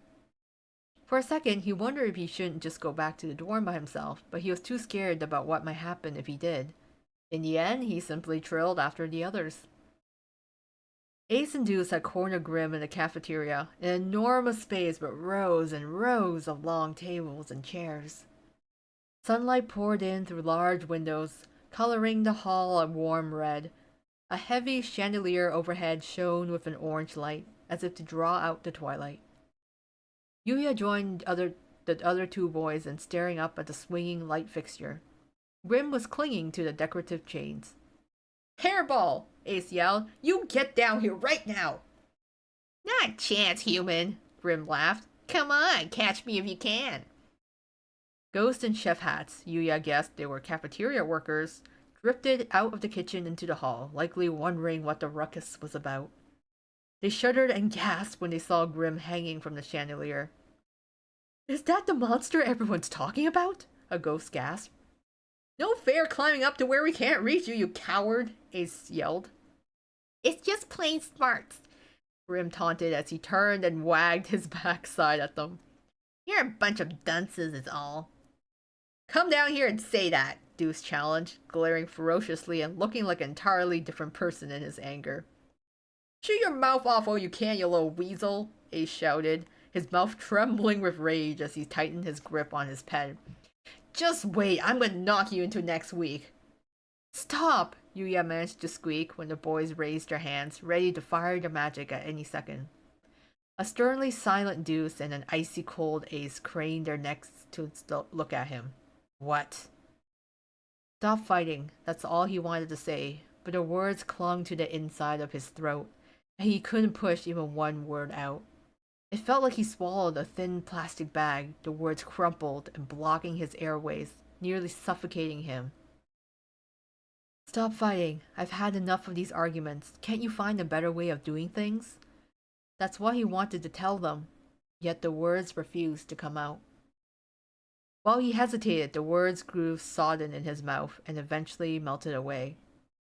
"Seriously? What? If you got something to say, then spit it out!" An annoyed Ace rebuked the silent Yuya. If nothing else, waiting for Yuya to speak had seemingly had a calming effect on Ace as he looked at his hand, then at Deuce's. He was clearly picturing what would happen if they both let loose with magic indoors at the same time, and it was giving him a pause. But, could turn into a whole thing if we all went in on all the magic here. We gotta think of another way to catch Grim. A way to catch Grim, Deuce began muttering to himself again. Catch.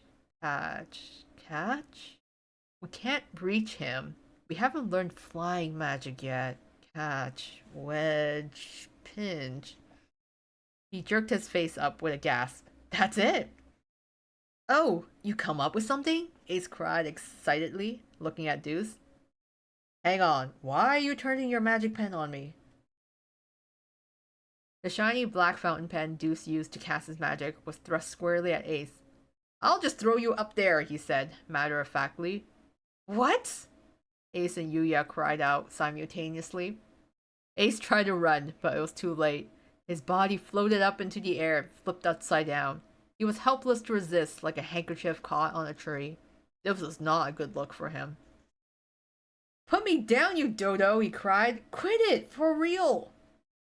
Yes, right, Yuya agreed, panicking. "Deuce, you really ought to." "Hiya! Fighting scream!" Deuce tightened his grip on his pen, a serious look on his face. You make sure to grab him tight. No, I can't, Ace protested. Stop! Abort! Abort! Go! Deuce flung out his arm and Ace shot up toward Grim. Wah! Ace scream echoed through the cafeteria. Yeah! Yowled Grim. A horrible, ear-splitting cacophony drowned out every other sound in the hall, louder than all the dishes in the biggest restaurant in town, all crashing down onto the floor at the same time. Yuya stood rooted to the spot, mouth hanging open at the shocking sight before him, so mesmerized that he didn't even think to plug his ears, dizzy in the face of such a nightmare. Ace had crashed into the chandelier and shattered it into a million pieces. The chandelier! The ghost chefs were screaming somewhere, though it sounded far off through the ringing in the Yuya's ears. Feet crunched against the fragments of glass, scattering them and sending them clattering against the floor. Ace marched out of the cloud of dust that accompanied the chandelier's fall from the ceiling and walked over to Yuya and Deuce, rubbing his backside. He was scowling fiercely, but he appeared to be okay. Man, I thought that was the end of me, he said. What were you thinking? Deuce averted his eyes awkwardly as he mumbled, I admit I hadn't considered the landing part. You're a complete and total moron, Ace snarled. You got rocks in your head or what? Where's Grim? Yuya asked, glancing around the pile of glass, but he saw no sign of the monster. Then a gray fur blanket stretched out beneath a chair off to one side caught his eye. Grim must have been knocked down when he flew into Ace. He ran over and picked him up. Ugh. Grim's mouth hung open loosely, and his eyes rolled back in his head. He had been knocked unconscious. Meanwhile, Ace and Deuce were arguing loudly. Idiot! Stupid! Dunce! Absolute dodo! Ace howled. It's not like you had any ideas, Ace, Deuce shot back. Having no ideas is way better than having the bizarre idea of throwing an actual person. And what are you gonna do about that? Ace pointed at the shattered chandelier. If the head mage finds out about this... If I find out about what? Came a voice. All three boys whirled around. Head mage! They gasped. Crowley was standing in the cafeteria doorway, chef ghosts flying around behind him. It seemed they had alerted the head mage to the situation. Boys, what exactly is the meaning of this? The wings attached to Crowley's coat looked like as though they were standing on end. Yuya reflexively took a step back at the powerful aura of wrath hanging over the head mage. It had been one thing after other since he had arrived the day before, and each time Crowley had sighed in exasperation, bemoaned the facts, and been surprised by the events. But this was the first time Yuya had seen him so angry. Oh! Crowley's pale lips trembled. The cafeteria! Chandelier! It's not what it looks like, head mage, Deuce cried, panicked. This is... It wasn't me, Ace interrupted. It was Deuce and Grim. It was all their fault. Quiet, Crowley barked. First, you burned the Queen of Hearts statue, and now you destroyed this precious chandelier. I can bear it no longer. I have never encountered such terrible students before. He took a deep breath and slammed his staff against the floor. The cold clack echoed through the dining hall. I cannot turn a blind eye to this. You are both expelled. What? Ace and Deuce shrieked. You and Grim. Crowley turned to look at them. You are also to leave immediately. No, Yuya gasped, still cradling the unconscious Grim. He found a place to live and lost it again in a single day. Before he could start to beg for forgiveness, however, Deuce was racing over to the head mage. Please! Please, anything but that! Deuce howled, practically in tears. His face was scrunched up so that the confident eyebrows that usually make him look so cool and collected were pulled down low, creating the impression of desperation. He looked ready to drop to his knees on the glass-covered floor. I'm begging you, I can't be expelled from the school. I have so much to do here. That is unfortunate, Crowley told him, but you have only yourself to blame for your foolish behavior. I'll pay for damages if you let me stay, Deuce wailed. Damages? Crowley echoed, miffed. That chandelier is no mere light fixture. It is a magic chandelier. Its candles are powered by a magical energy source, enchanted so that they will burn for eternity. The three boys looked at the object they had broken. Brackets like the antlers of a deer stretched out from the large chandelier, embedded with countless bits of brilliant glass, glittering like morning dew. Only moments earlier, the candles had covered the cafeteria in a warm blanket of light. Now the chandelier was split into two on its axis, a mere shadow of its former glory.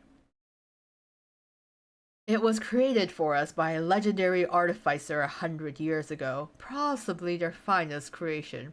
It was one of the Academy's most prized treasures. Considering its historical value, I would estimate its worth to be no less than 1,000,000,000 thalmarks. 1,000,000,000 thalmarks? Deuce cried. There's no way I can pay that. Were thalmarks the unit of currency here? Judging from Deuce's reaction and the way the color drained from Ace's face, Yuya understood that wherever a thalmark was, 1,000,000,000 of them was an enormous sum of money. If they couldn't cover the damages, then he had zero chance of being able to, given that he didn't even own any clothes. He racked his brain frantically, searching for some other solution. Oh, he cried in sudden realization. Right! Magic! Can't you fix it with magic or something? Yes! Ace smiled awkwardly. We still hardly know any magic at all, but I'm sure with your magical talent, sir, you can snap your fingers and fix it right up. I would expect such talk from you, young Ace, but you also appear to have failed to grasp the boundaries of what magic can and cannot do, Crowley sighed, shaking his head as he pressed a hand to his forehead. Magic is not a panacea. Some things are simply impossible, and any magic carries with this certain risk. Magic is no wishing well, there to grant your heart's every desire. Crowley turned his back to the boys and poked at the mountain of chandelier debris with his staff, possibly looking for something amid the glass. Ah, he said sadly and crouched down. Reverently, he scooped up what he found and wrapped it in a black handkerchief. Sitting on top the fabric was a gem about the size of a fist, broken clean in half. Behold, this precious mage stone. The figurative heart of any magic artifact is broken. Without its mage stone, the chandelier is beyond repair. Even if we were to restore its appearance of magic, it could not light up the room the way it once did. Both candle and flame used the mage stone as their source of power. The pale peach stone rolled slightly on the black handkerchief. It must have been quite beautiful in its original state, and the cracks that marred its delicate cut were painful to look at. Magic seemed like the only way to potentially put the two halves back together, but now that Crowley had told them that even magic could not perform that miracle, they were completely out of cards to play. Cripes, Deuce groaned and covered his face with his hands. No, how can this be? After I finally managed to get into Night Riven College, how am I going to tell my mother? Yuya and Ace were forced into silence. Crowley opened his mouth again, abruptly, as though something had just occurred to him. Perhaps there was still hope for them. Ah, but there may yet be a way, he said. Huh? Deuce yanked his face up. Ace shoved him aside and pressed it on the head mage. What is this way of yours? The mage stone that powered the chandelier was excavated from the enchanted mine, Crowley explained. It may be possible to obtain a mage stone with similar properties there. And if we found a new mage stone? Yuya asked hopefully. It would be possible to repair the chandelier, Crowley agreed. I'll go and find one, Deuce declared immediately. But the mines were closed some time ago, the head mage cautioned. There may no longer be any mage stones to find. I'll go and look, even if there is the slightest chance, Deuce insisted. Ace and Yuya both bobbed their heads up and down. Yuya had absolutely no idea where this mine was or what it could be like. But like Deuce said, if there was even the slightest chance of getting out of this mess, he was willing to take it. Very well then, I will suspend your expulsion for a single day. Crowley held up a finger and repeated, 1 day only. The Dark Mirror will allow you to travel to the enchanted mine instantly. I shall wait until the date changes to see if you are able to return a replacement. Thank you very much for this opportunity, Deuce said. Please keep in mind, however, Crowley continued, that I will be forced to ask you to leave the academy should you fail to bring me a mage stone. Deuce clenched his hands into a tight fist. Yes, sir, he said through gritted teeth. We will absolutely restore the chandelier. Oh, and that was the end of chapter 5. So this chapter we got to meet Deuce for the first time. And it makes you feel really bad for him. Like Deuce literally just got dragged into this mess. He was just minding his own business. He was just like helping us out a bit, and then he got dragged in this whole thing. So really, it wasn't really his fault.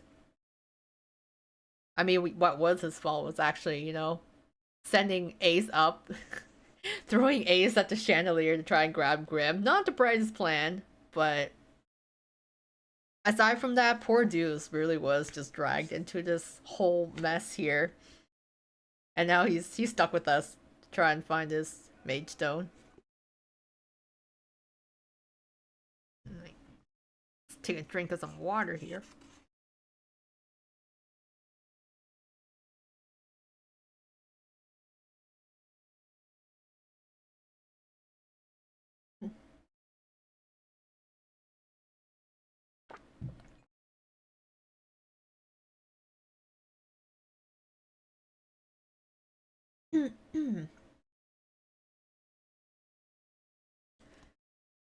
Okay, I'm just trying to see what the next chapter is like. I think we have time for one more chapter. And then we can see where we are by then. At this point, we've reached about 30% of the book, actually. So we're like 35% way through the story, through the novel here.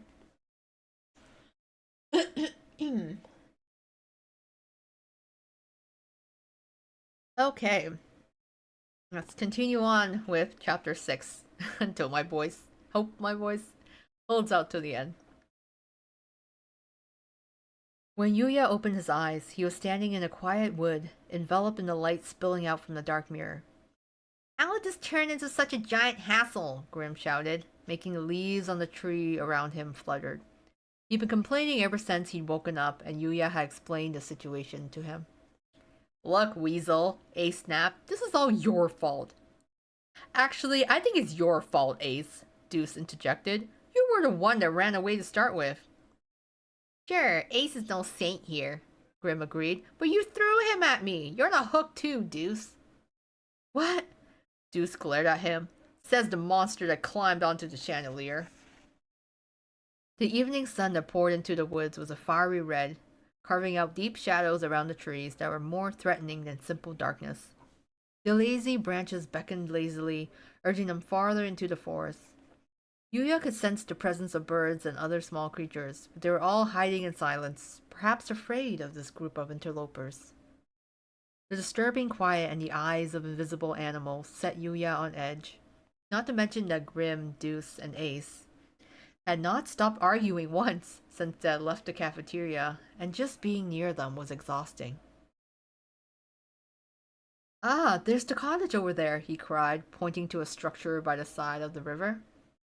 Maybe someone's home. They might know something about the mage stones. He ran toward the small house as if fleeing his companions, but when he knocked on the door, no one answered. When he looked at the building more closely, he saw the roof and walls were covered in moss and the windows overrun with vines. He gave the wooden door a gentle push, and it opened easily. Huh, so it's empty? Ace asked, peering in from behind him. The place is a total wreck. I seriously doubt anyone lives here. The inside of the house was dark and in poor shape indeed.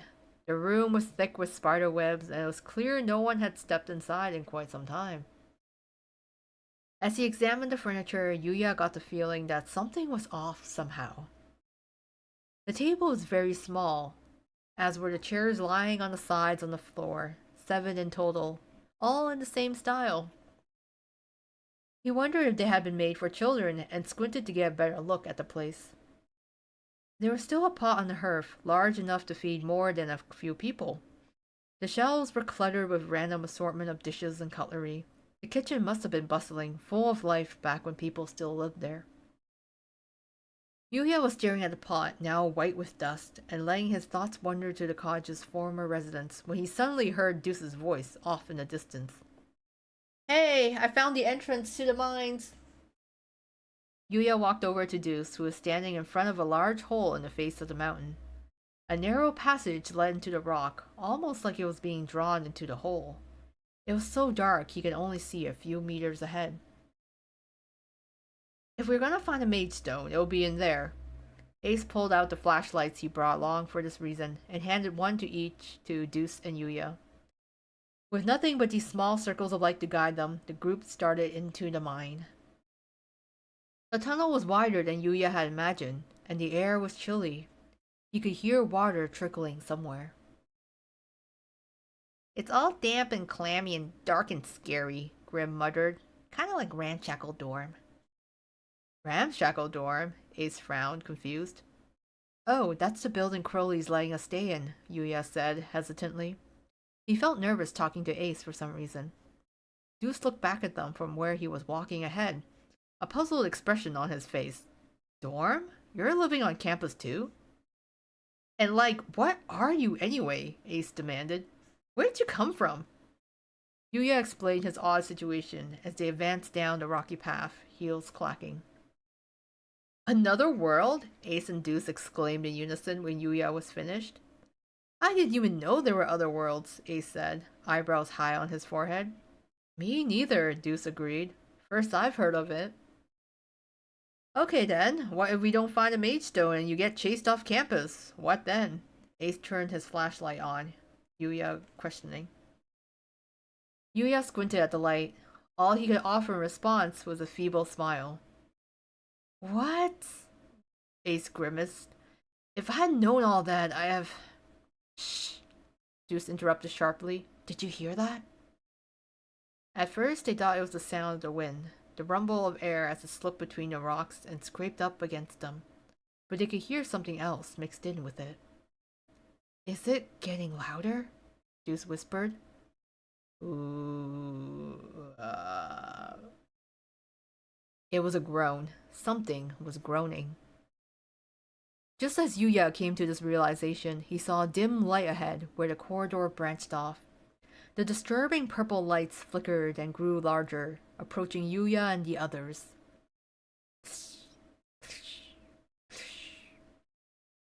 He heard liquid splashing, like droplets landing wetly on a cold rock.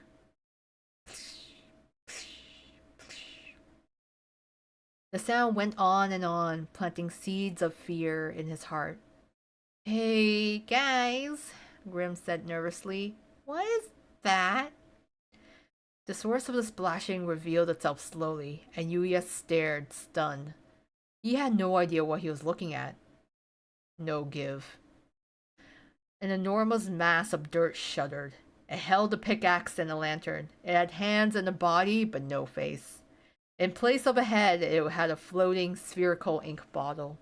The black liquid inside oozed like coal tar and dripped slowly, drop after drop, out from a crack in the glass. The mass of dirt groaned like it was in pain. "Stone, stone." While Yuya and his comrades gasped, the mass of dirt brandished its pickaxe. "Stones are mine!" "Ah!" Deuce dropped and rolled away to dodge the sharp end of a pickaxe as the blade sliced into the metal tracks at his feet as if they were soft butter. "What in the..." he cried out, still flat on his backside. "Seriously? What is that? A dirt monster?" The pickaxe whooshed through the air toward Yuya, and he glued himself to the rock face of the tunnel wall, just barely avoiding the blow. How would I know? He cried wildly. I've never seen anything like it. No one told me about no dirt monster, Grim shrieked as he jumped to one side with Ace. He launched a fireball from his mouth, but it was swallowed up by the black fluid and snuffed out. I can't believe my magic isn't working. Get back, you giant dodo! Ace blasted the creature with his wind magic, but like Grim's flames, it was quietly absorbed. Get out! Get out! The monster roared. While it was focused on Grim and Ace, Deuce hurriedly got to his feet. He readjusted his grip on his flashlight, ready to start running in the opposite direction from the monster, and then abruptly called out, Aha! A mage stone! Yuya followed Deuce's gaze and saw a glint of something catching the light farther down the tunnel. A glittering gem, half buried in the stone. So big that he could sense from just a glance that it was special. Even from afar, it was so beautiful that he stopped and stared in awe, almost forgetting where he was. Hey, you dolt! Ace roared angrily. Focused, giant dirt monster! Deuce turned and braced himself for a fight. He was glaring at the magical pen he held in both hands, and his lip began to move as he muttered something. Ace shot him a look as if to say they did not have the time for him to do whatever it was he was doing, and cast his wind magic at the monster once more. The pickaxe easily knocked the spell aside, turning it into a whirlwind that grazed the ends of Deuce's hair. When he danced out of the way of the mini tornado, a flash flood gushed out in all directions from the tip of his magical pen.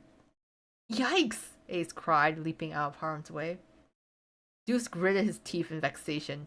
Be careful, you jerk! Right back at ya! Ace snarled. Can't you control that thing? The air between them crackled, an argument just waiting to erupt again. Ace, Deuce, come on! Yuya shouted. Grim was already sprinting out of the tunnel ahead of them. The three boys desperately chased after his furry, rounded back. The moans of the monster and the chill of the air closed in around them. It's gonna get us! Grim wailed.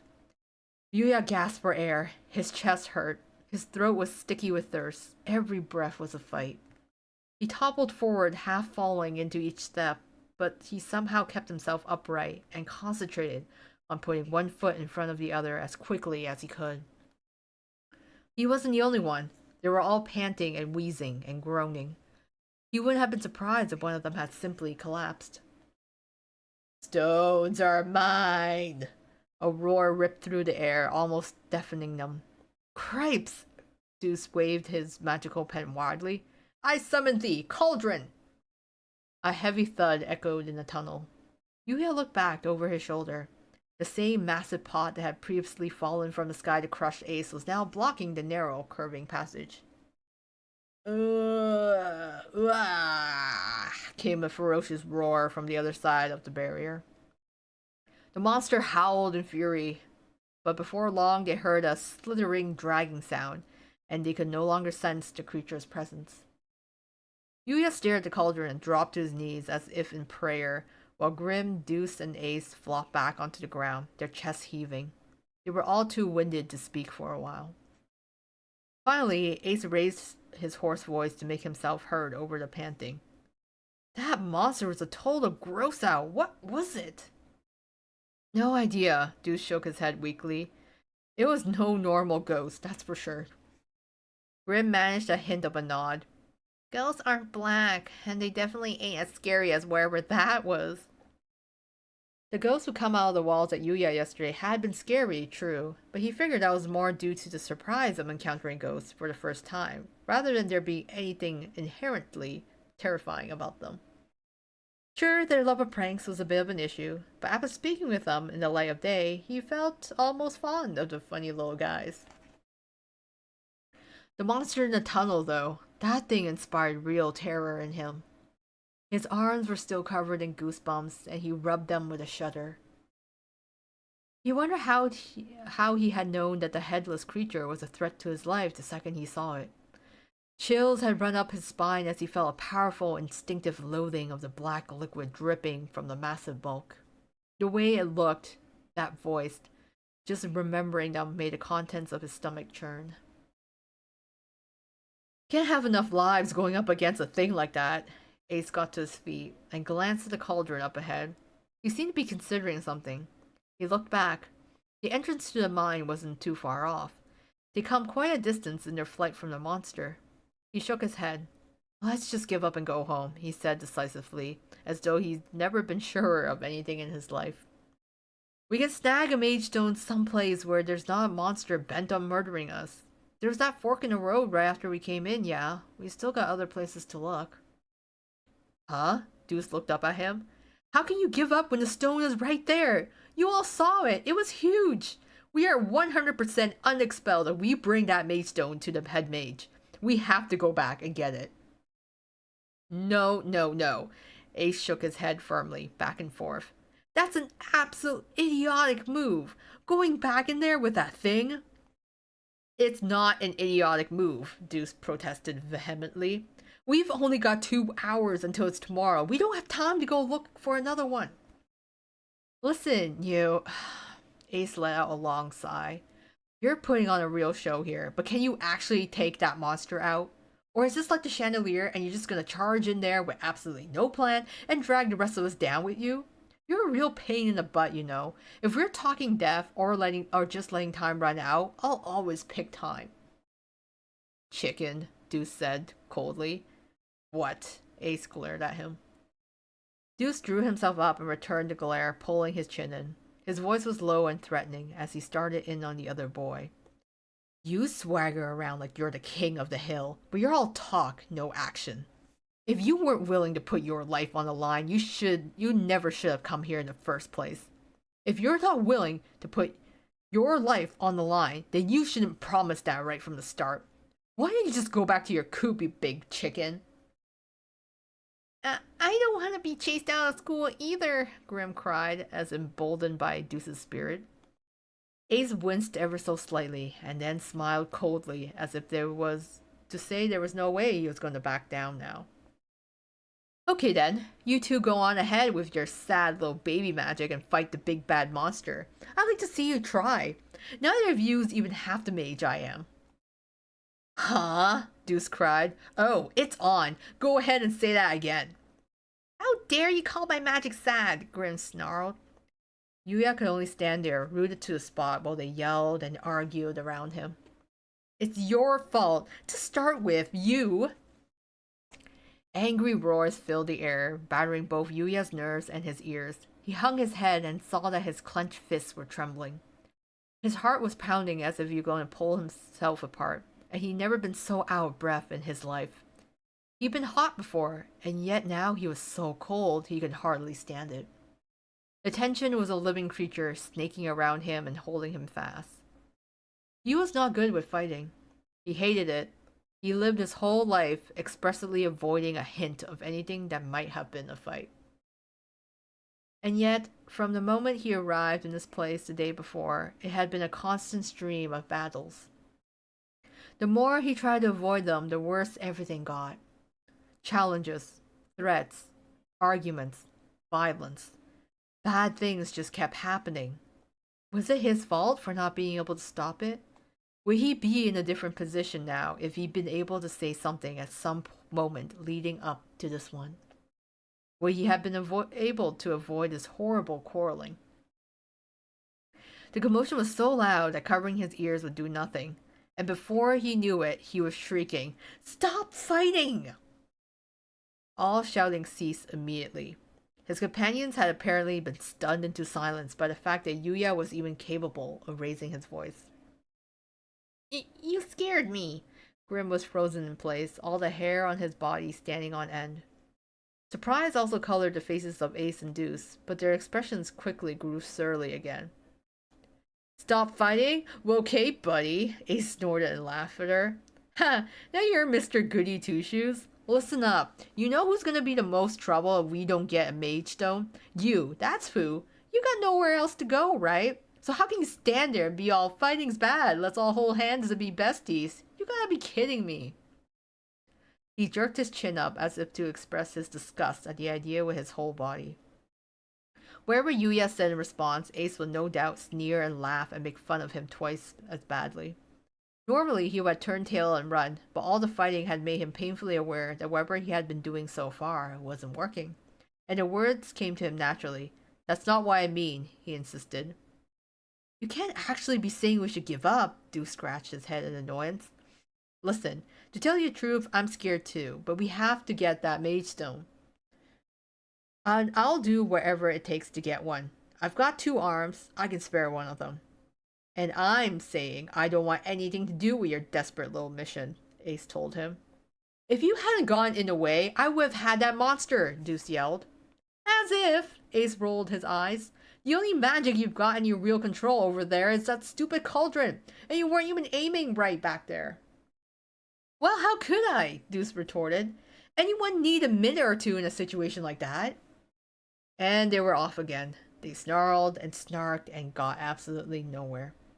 As the 2 of them yelled about whose magic had held back and whom and how, Yuya remembered what the head mage had said about magic not being a panacea. As an outsider, magic seemed like a dream to him. It was a lot harder to control than he thought. It sounded like Deuce was saying that you need to be able to concentrate to make the magic do what you wanted. I'm sure that I'll be able to stay calm and cast a spell if we go back in there. Deuce's voice had an empty edge to it, and his face looked pained, as if he knew only too well that there was no way he'd be able to stay calm with an enormous, angry monster charging at him. Ace is right, Yuya said finally. We'll never dig out the mage stone like this. I think we'll only be beaten back if we try to go head-to-head with the monster. What should we do then? Grim asked. What? Yuya paused to think. We could work together? Work together? Ace made a gagging face. No thanks. Next you're gonna make us hold hands and sing a song or something. I am not. Then what? Ace demanded. You didn't even do anything in there. You just ran away. So how exactly do you think you can work together with me? He recalled what the ghost had told him about the students at Night Ribbon College. People who prided themselves on their self-reliance, who excelled at magic. He was the most useless person there, the only one without any magical ability. And yet he was proposing that he could be of use to them. Now that he thought about it, why had Grimm actually listened to him when they were facing off against the ghost? Key. An odd sound, one that would never be found in nature, suddenly filled their ears. It was high-pitched and sounded tragic, like someone weeping. An eerie light floated in the tunnel, and the faceless bulk appeared in the darkness once more. The heavy pickaxe dragged behind it, digging into the earth. The hard metal cut away at the rock, producing an ear-splitting sound. Mine, my stone, mine, the creature groaned. Alone in front of the monster, Yuya braced himself. He took a deep breath and shouted at the top of his lungs. Stone is mine! And he whirled around and ran, clutching his flashlight. Get out! The monster lumbered heavily after him, moving bizarrely and seemingly at random, throwing its limbs about as if to set them free of its body. It seemed utterly impossible that this could have been the movement of something rational. Slipping through the large hands flailing around, Yuya ran with everything he had. He stumbled over a railroad tie that had long ago finished its role of supporting the tracks and was now lying along the dark tunnel path. He fell. Eeh! He shrieked as something damp grabbed his ankle.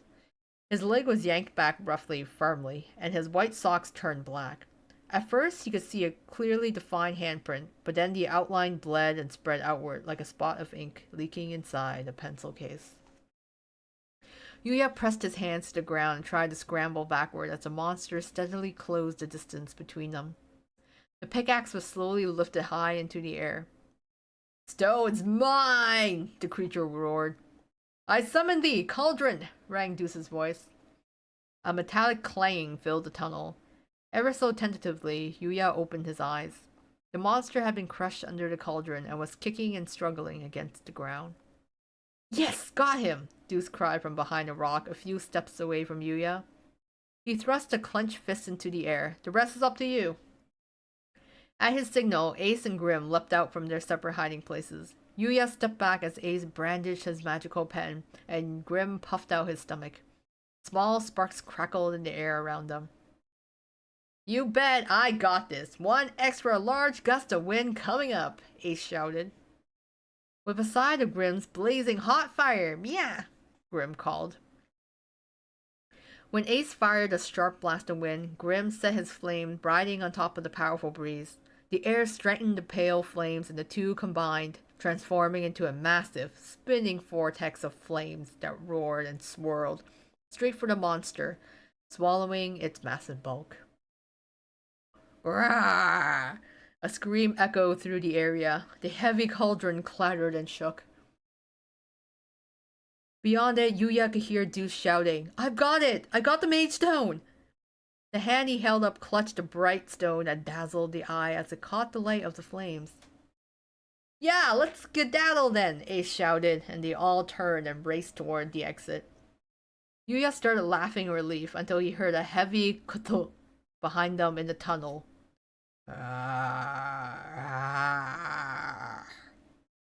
The ground beneath their feet and the tunnel around them juddered and jolted. The roaring turned their blood to ice and they reflexively stopped moving. You've gotta be kidding me, Deuce murmured. The monster howled, drowning out all other sounds, and the rocks around them bounced up into the air. Swoosh! Something stretched out toward them from the darkness, a hand dripping with black fluid. A hideously burned cap crumbled and fell to the ground. Stone. A cracked head appeared before him, and Yuya gaped. Stone, give back! Watch out! Wham! Something wrapped around him and he was shoved hard to one side. Yuya fumbled forward as there was a loud crash. When he looked back, a lantern was lying in pieces on the ground where he'd been standing half a second earlier. If he hadn't been knocked aside, the lantern would have smashed into him, and he wouldn't have come out of that collision unscathed. Eyes on the prize, man, Ace patted his shoulder. It was only then that Yuya finally realized Ace had saved him with his wind magic. This guy seriously can't take a hint, Grim cried as he sent balls of fire shooting towards the monster along Ace's burst of wind. Even enveloped in flames, their enemy continued to stagger forward, painfully persistent. Its sights were set squarely on Deuce and the Mage Stone in his hands. Gotta stop it. Deuce looked around, uncertain. Rope? No. A cage? But... Anything's fine, Yuya shouted. Anything. Deuce glared at the monster as if shaking off his indecision. I summon thee! Cauldron! The magical pen he held high in the air flashed sharply. And cauldron! More cauldron! And now, the finishing blow! Cauldron! Wah. Yuya winced at the succession of ear-splitting metallic crashes until he heard a snapping sound like breaking glass. He stared at the pile of large cauldrons and watched as a black puddle leaked out slowly from beneath them. When they headed out of the mine this time, nothing stopped them. Hi, T. Thomas. Yes. We're at the cave steam. We're almost at the end of chapter 7 here.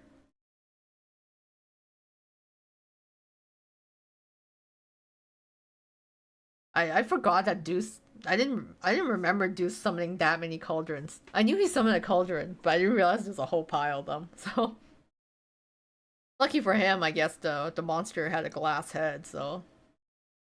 That was in his favor. The moon offered a gentle welcome as they exited the tunnel.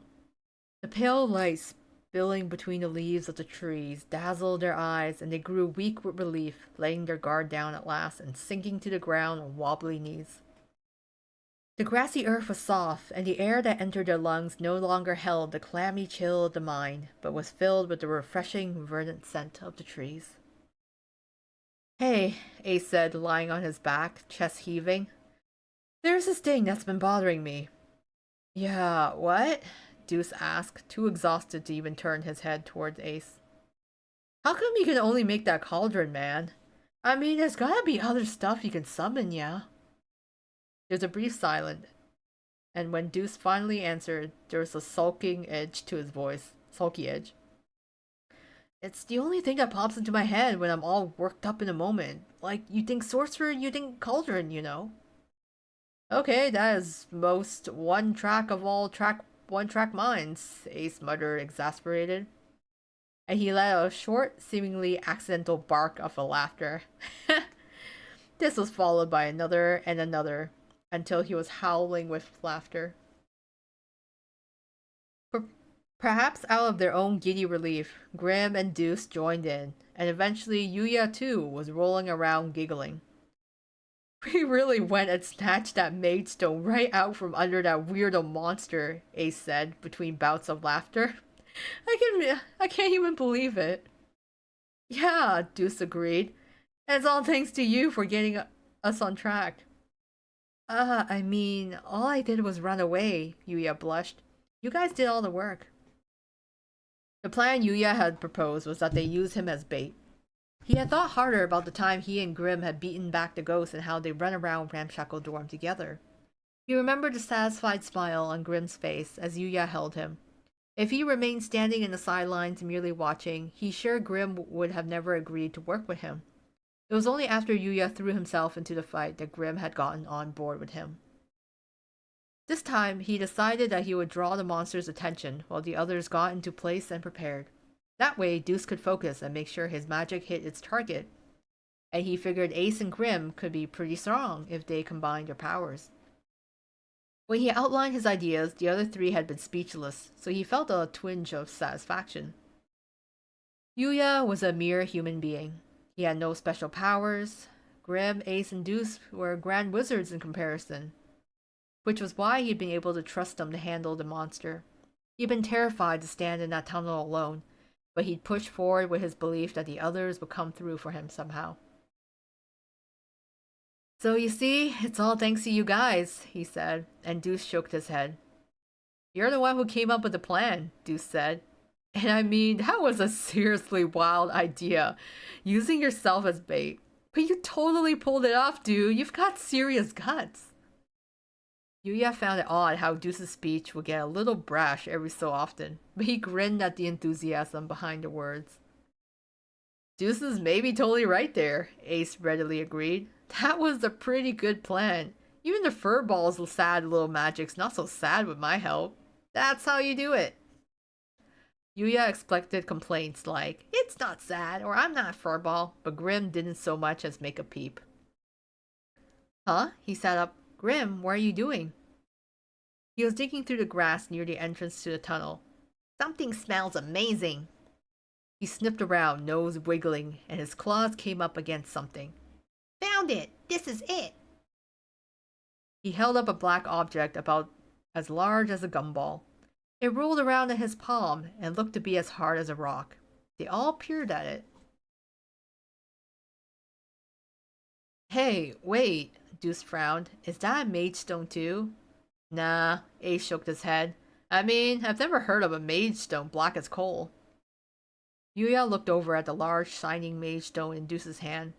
This new stone was dull in comparison. Rather than reflecting the light of the moon, it seemed to suck in every last drop of it.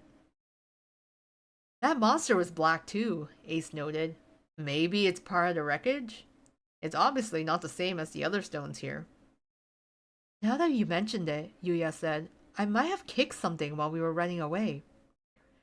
Grim's tail swished from side to side. Ah. He stared enraptured at the black stone and began to tremble uncontrollably. I can't, he cried at last. I gotta go for it. Time to chow down. Huh? The three boys gaped as the black stone disappeared into his open mouth. Grim crunched away on this lump of unknown origin, found by the side of the road, and then suddenly pressed his hands to his mouth as his eyes grew wide. Yeah. Are you okay? Yuya cried worriedly. Yummy. Grim sprang up in the air, rich in flavor and full-bodied, like a sweet, fragrant flowers bursting into bloom on my tongue. A whole field of them right in my mouth. He licked his chops deliciously and did a little skipping dance. He seemed to truly relish the black stone. You picked that up off the ground and ate it. Yuya was exasperated. Gross. Ace made a face beside him. Monsters must have real weird taste. Don't you dare eat this by accident. Deuce tightened his grip on the precious made stone, which he needed 2 hands to hold. Yuya looked at the stone and nodded. Okay, let's go. We gotta give that thing to the head mage. And that was the end of chapter 6. So yeah, we're making pretty good progress. We're about like 40% done of the novel. That was essentially all covers the prologue of the game. I mean, there's a little bit more, but yeah, we're basically almost done the whole prologue of the novel.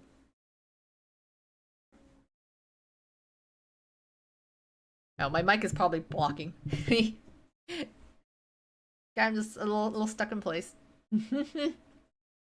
I have my mic pretty close, so it is I have the book in front of me, so I guess it's been blocking my view.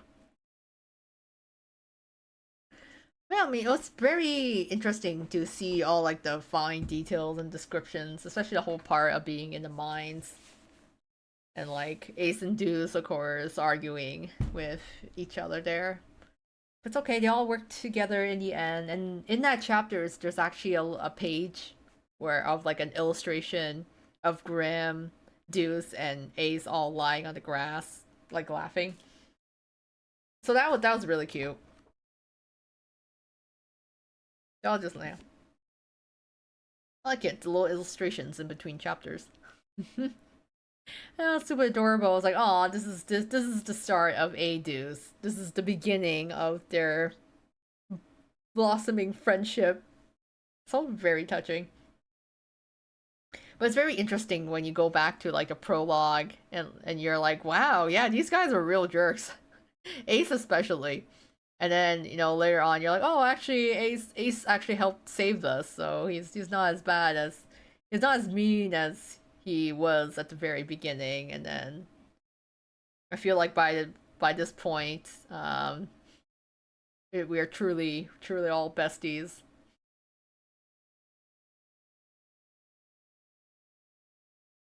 Yeah, it's amazing how far we've come in being friends with them. Considering, there's Ace is now, constantly concerned about us, and then, he never admits how close we are or how close he is to us. But it's like, oh, they really are besties. And the whole, especially by the time we get into book 4, they're like traveling hours because you said you needed help. That's so cute. Yeah, before they like really cared for us. I was like, aw.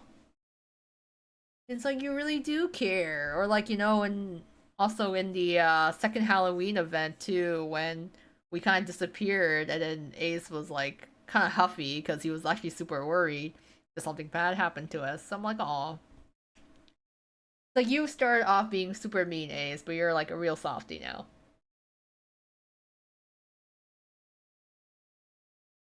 It's like super cute. I feel like Deuce is still really cute in the novel. He got dragged into all this mess, but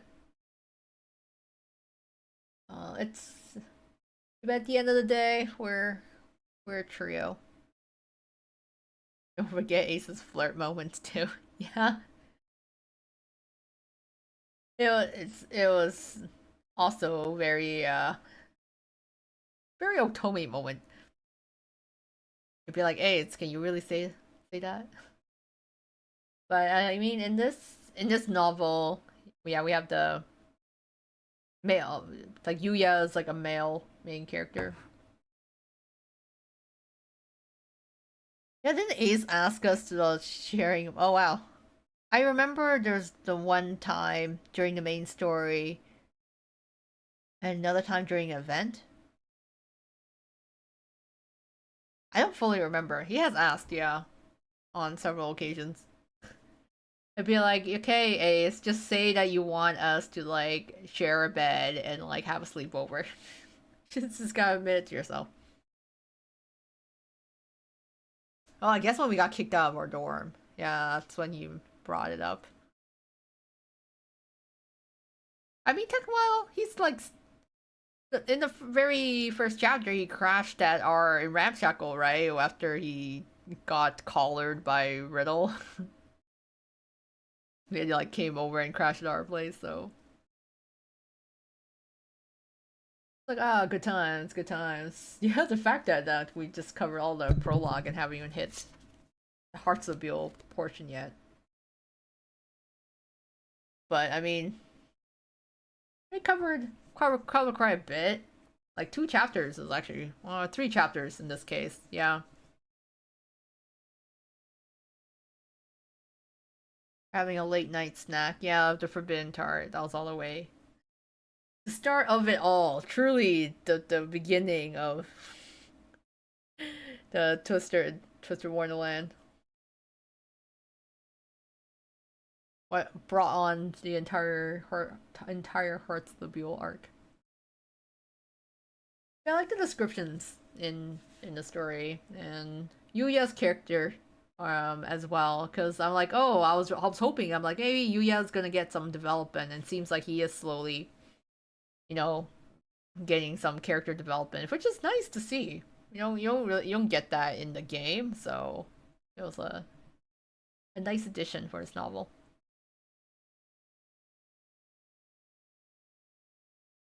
Yeah, Deuce and Ace. They like moan and complain all the time, and they like bicker and fight with Graham as well. But we're all a gang. We are truly all friends. Yeah, Yuya is pretty interesting. Like you never see what Yuya looks like, but the fact that they just describe him as like just a really ordinary person.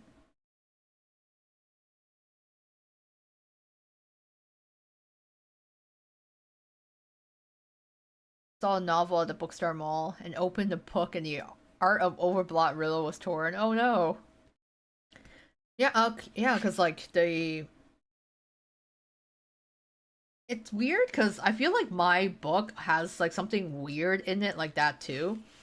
Where in the book jacket there is like a full colored art of Overblot Riddle, but the art is kind of stuck to the binding of the page. And I feel like there is a piece of paper where it didn't get cut properly. So my copy of the book has actually like extra, you know how in the printing press they're supposed to like cut in a straight line. My thing is not actually cut in a straight line, so it's kind of weird. I wonder if that's like a similar thing. Except that one is torn. I'm like, how the you so far, Yuya? Okay. Like I was like, there was you can, Yuya, Yuka. Oh, I can't remember. I was like, who's the Octavino one? Like I'm losing track of all the U's now. I was like, yeah, Yuya is the novel. Yuken is Hearts of Buell. Yuka is Savannah Claw. And then I'm blanking on Octavidel's you, what's his name? But who's the favorite you so far? Hmm. Utah, there we go. Yuken, Yuka, Utah. Oh my god. The U verse. There's so many of them. Ooh, favorite. That's hard because they're all so very distinctly unique, right? I'm pretty biased. Like, I think I really like Yuka because it's all the other ones are male like protagonists, and it's interesting how they use Yuka, who's like she's basically disguising herself as a guy, but like not really making a big deal out of it. She's just really cool. I'm like Yuka is just like queen. She's just super cool. But I'm super biased towards her. But I do like all the other Yus. I think Yuken is just so funny. And then Yuta is just like, oh, absolute sweetheart. And then meanwhile, I think like Yuya gets the most character description because like he's in the novel format, right? So I feel like Yuya is the most relatable in a sense, and then I am kind of biased towards Yuka because I think she's cool. But all the Yus are pretty interesting to see. I need like oh, I wish her design was a bit better. Yuka looks just too much like dudes. They kind of do. There were some panels where I'm just like, oh, is this? Especially when you both have dark hair, it's hard to tell. I'm like, right, yeah, they look so like to each other. But yeah, she's pretty cool though. But I really like seeing especially when I go see like fan arts and stuff, I really like seeing people's different U designs.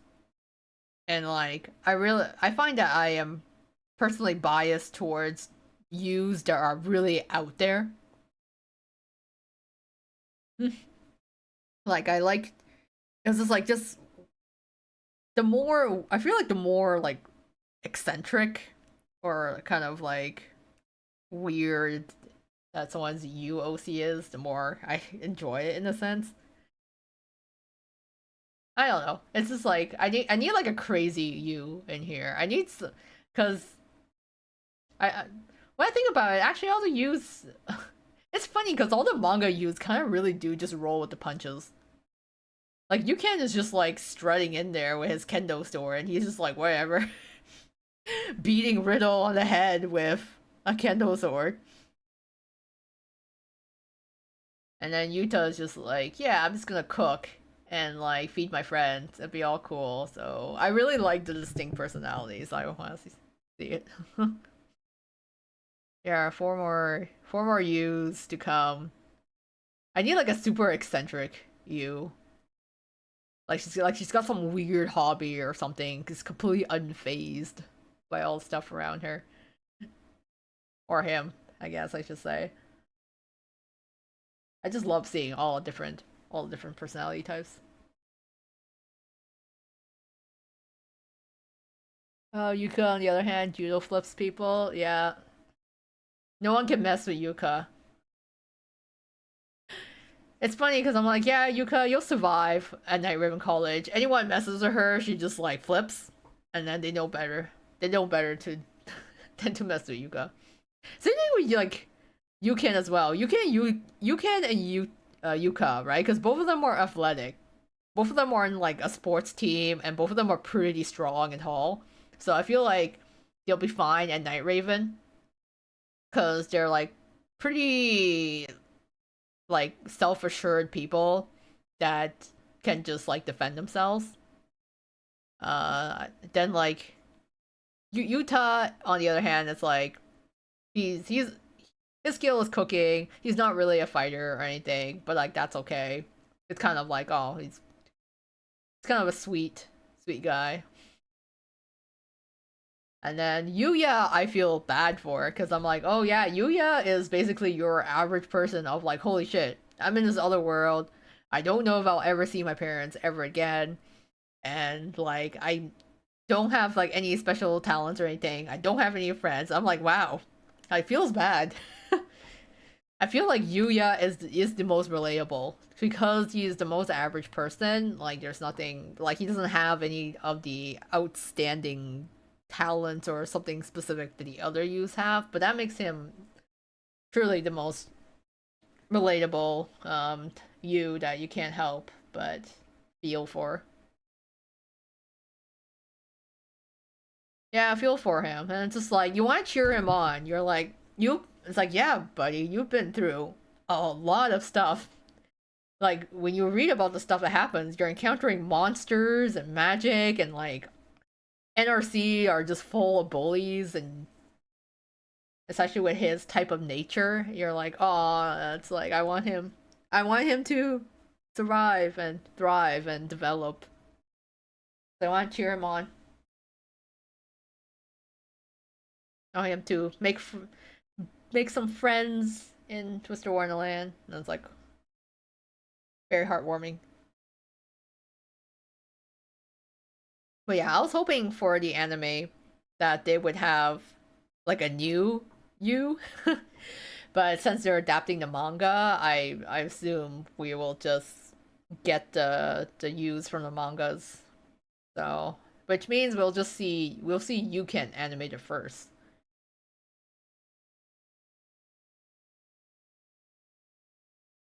Oh man, the anime has been in the works for so long now, right? It's actually pretty crazy. Because I remember it'd be like, oh my god, anime announced, and then it's like 4 years later, it's like, are we still, still doing this, guys? Is the anime still existing? And now finally, we have some news about it. So I'm happy for that. Even though now I have to wait a whole other year. I'm like, no, why is it so far?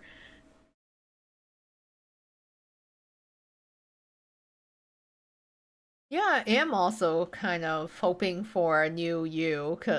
A new you. It sounds weird, but because I feel it's gonna be weird if since we already know they are going to do 3 seasons. So someone's gonna come into Twist and they're gonna read or like watch Twist and be like, cool, and then by the time you get to like Savannah Claw or Cavino, they're like, wait, what happened to the protagonist? What's going on? It's gonna be really confusing that way. So it'd be nice to have like a consistent you, I suppose, but I suppose if they want to honor the manga, they would just use those. Where did they announce it? I believe so. There was some show, I think, in Singapore. And so at that show, they announced all of this anime information. I saw it originally being posted by the Disney Plus and like other Disney Twitter blogs. So that's how I kind of found out about it. But there is an article I think too that kind of just explains the additional details like who the staff members are involved with this and um the studio, yeah, as well. I was trying to remember. We're getting the anime when Nightmare Before Christmas Halloween event hits the end. I guess so. I mean, October has always been Twist's month, right? Twist loves Halloween. I think it's only fitting that they get released in October. D23 was in Brazil. I thought it was announced in Singapore. I'm like, where is this? No, I'm wondering. Because I'm like, there's so many people like posting about it. I mean, the news is all the same. But now I'm just seeing like all the different news articles that are getting released for it. Mr. Wonderland, Mr. Wonderland, yes, all of the things here. Yeah, gothic horror. Yeah, that's basically Twist. It fits.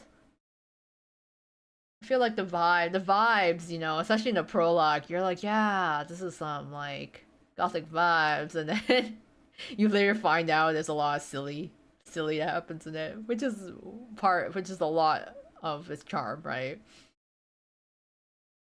So it'll be interesting when people start watching, people who don't play the game start watching Twisted Wonderland, because I feel like sometimes the anime leaves out a lot of stuff, so they may be confused on things that are happening. Especially if they start changing the main character. They'd be like, "What happened to the main character? Why is this a new person?" Yes, lots of silly and lots of sad. It happens. Twist. There's a lot of angst in there as well, and but it's a good balance, I would say.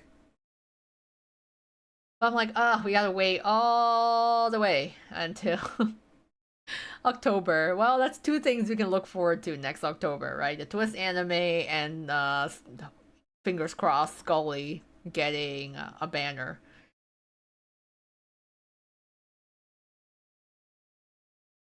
Yeah, I'm all for more fans to come into. Like, I'm expecting new fans to come in, but not like a huge influx because by then Twist would have been 5 years old, and for a lot of like gacha games, 5 years is pretty old. A lot of people have already left the fandom or they've stopped playing by then. So like it's the hype you can say has died down since its initial first 2 years, I would say. But I think with the anime, a lot of what might happen is that a lot of people who dropped the game might be like, "Oh yeah, Twist and Wonderland, let's go watch it." It might, get them to come back to it, along with the, yeah, with any new people. They're like, "What's this?" So that'll be cool to see. I'm looking forward to it. Hopefully, they will, eventually release a trailer. Um, in a couple months. Leave us some crumbs for us to sample on before for the actual anime.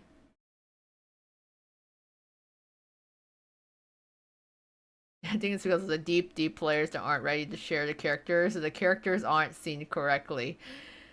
Yeah, I think that's a fandom thing in general, right? Especially if you've been invested in this a series or media, any form of like work for like years, you like by now, it's like personally, I've been in Twist for about like, yeah, gonna be 5 years.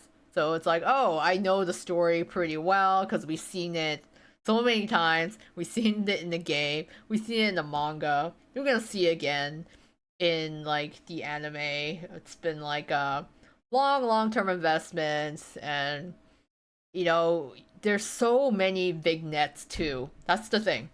There are so many cards in this game, and there's so many vignettes and side stories that you really miss out on a lot of characters and characterization, unless you read through those vignettes and actually see different sides of the characters and the way they interact with different characters. It's just like I feel like this is especially the case personally, I think, with Vil and also with Sebek. Because if you only like encounter Sebek and Vil and like the main story, and you kind of just see them at face value, they get characterized very one dimensionally. And so that's kind of like I understand kind of with the mischaracterization. Sometimes yeah, I feel specifically Setback and Vil. Some people have a hard time characterizing them properly because you can't really make him too much of a villain, but you can't really make him too nice either. So it's a fine balance. I've seen people's headcanons; they're actually in canon. I've also seen people that headcanon something that came true later, which I thought was pretty funny and pretty. But that just goes to show, like, okay, you've understood this character enough that like you're like, I think it's this, and then later on it's like, oh yeah, it's canon now. It's just true. So that's all. That was funny when I see that.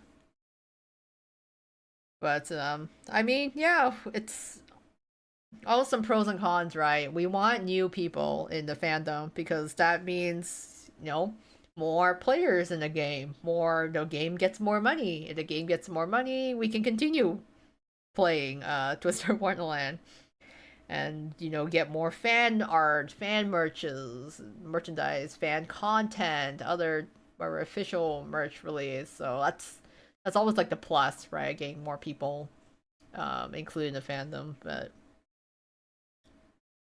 yeah, I think as long as you like curate your own experience, like it's pretty pleasant overall. Like I've been enjoying myself in the Twist fandom for yeah since the beginning. So I think it's overall I think it's pretty nice. But oof, yeah, this has been yeah, quite the fun stream. There, it's like I did a lot of reading tonight and voicing stuff. It's the gatekeeping that's part to be so annoying. Yeah, you honestly can't expect someone new to come into the fandom and expect them to know every single detail about a character because it's a lot. There's a lot of like content in Twist and like full descriptions. Oh, thank you. Yeah, fun stream. I'm glad you enjoy. I don't know how people felt about my voice acting or narration of the novel because last time I did a more like quieter reading, and then this time I'm like doing a little more like trying to put like little voices to the different characters and kind of like a little acting in there. So yeah, it's gonna let me know if you want to still um kind of I guess see or hear more of the parts of the novel because we still got at least like 55% left of it to go. So a couple more hours. You're fine. Very cute with Grimm's parts. Thanks. I was like, okay, Grimm's voice. I can hear it in my head. It's got a very specific tone to it, so I'm trying to emulate that. Okay, I think I will call it a night here. I'll give my voice a rest, but no, it's fun. I really enjoy kind of doing the different voices too, so personally. So it was enjoyable, and especially digging into the novel, getting all those juicy details out of it. Still can't believe that Sasuke though from Naruto. Oh yes, Grim. Grim's voice. Yeah, that's crazy. I've only ever heard Sasuke in English dub because I've only ever watched Naruto in English. But it's weird the range. He's also like Emiya from the Fate the Fate series, like Unlimited Blade Works. So and I think no, he was also yes, it's Noriaki Sugiyama, so he's also England from Hetalia. Oh man, that was certainly a time. I I sometimes miss Hetalia. It's been a while. But anyways, I digressed. If the anime does get a dub, you want for the English dub. That's so hard because I think we reached a stage now where we have a lot more flexibility and choice with voice actors, right? Because back in the day, in the early English dub, you get like the same 10 people, like a handful. But now, with I feel like there's a lot of voice actors nowadays. So I feel like I would welcome like it does like I don't particularly care if they're popular or not. I'd be like as long as they can give the voice. So I think this is actually a very good opportunity for someone new, like new voice actors to step in. Just like how it is in JP, right? Because with all the Twisted Wonderland voices, it was very interesting because a lot of the voice actors for the Twist cast weren't even voice actors. They were like stage actors or had like other experience. So I think it'd be kind of neat if on the end it's like, okay, we're not just focused on like the popular voice actors. We can take in people that are new to the game. The guy plays Shat Noah for Ace, from Miraculous Ladybug. I'm trying to remember his voice because I think I watched it in French. I was trying to learn French, so I was watching it in French. So I'm like, I don't know if I remember his voice in English, but I don't know if there is anyone specific. To be honest, I think as long as they get that vibe, it's all good. And a lot of them are really talented, anyways. I would laugh though if Matthew Mercer isn't any of them because I feel like that guy's everywhere. Yeah, I'm gonna guess like usually if you're gonna get a cast of 22 male characters, I'm assuming one of them is probably gonna be Matt Mercer if he's not too busy doing his bajillion other jobs. Maybe Yuri Lowenthal is one I see around a lot. Max Millman maybe. And seeing him around a bunch as well. I don't know if John Young Borsch is still active, but maybe he is. And Alejandro, I think yeah he might be involved. So just a lot. I'm like as long as they can do the vibe, I think it'll be fun. Like I think it'd be cool if they actually did English dub. I know some people are hesitant and like, I don't know if you want like an English dub because they're so weird. Like the Japanese is just cast is just so good, but I think it would be fun to get English dub. It'd be a very interesting experience. I'm up for it. Yeah, that was a fun stream. You sound tired. Yeah, I did a lot. I used my voice a lot today, but no, it was good. And yeah, I'm just blabbering on now because it's like all the excitement from the recent anime news. But yes, I will stop here for now. So I'll catch you guys in the next videos and streams. Thank you all for joining me for tonight. Hope you enjoy and have a very good day, evening, morning, wherever you are. I'll catch you all next time. Bye bye.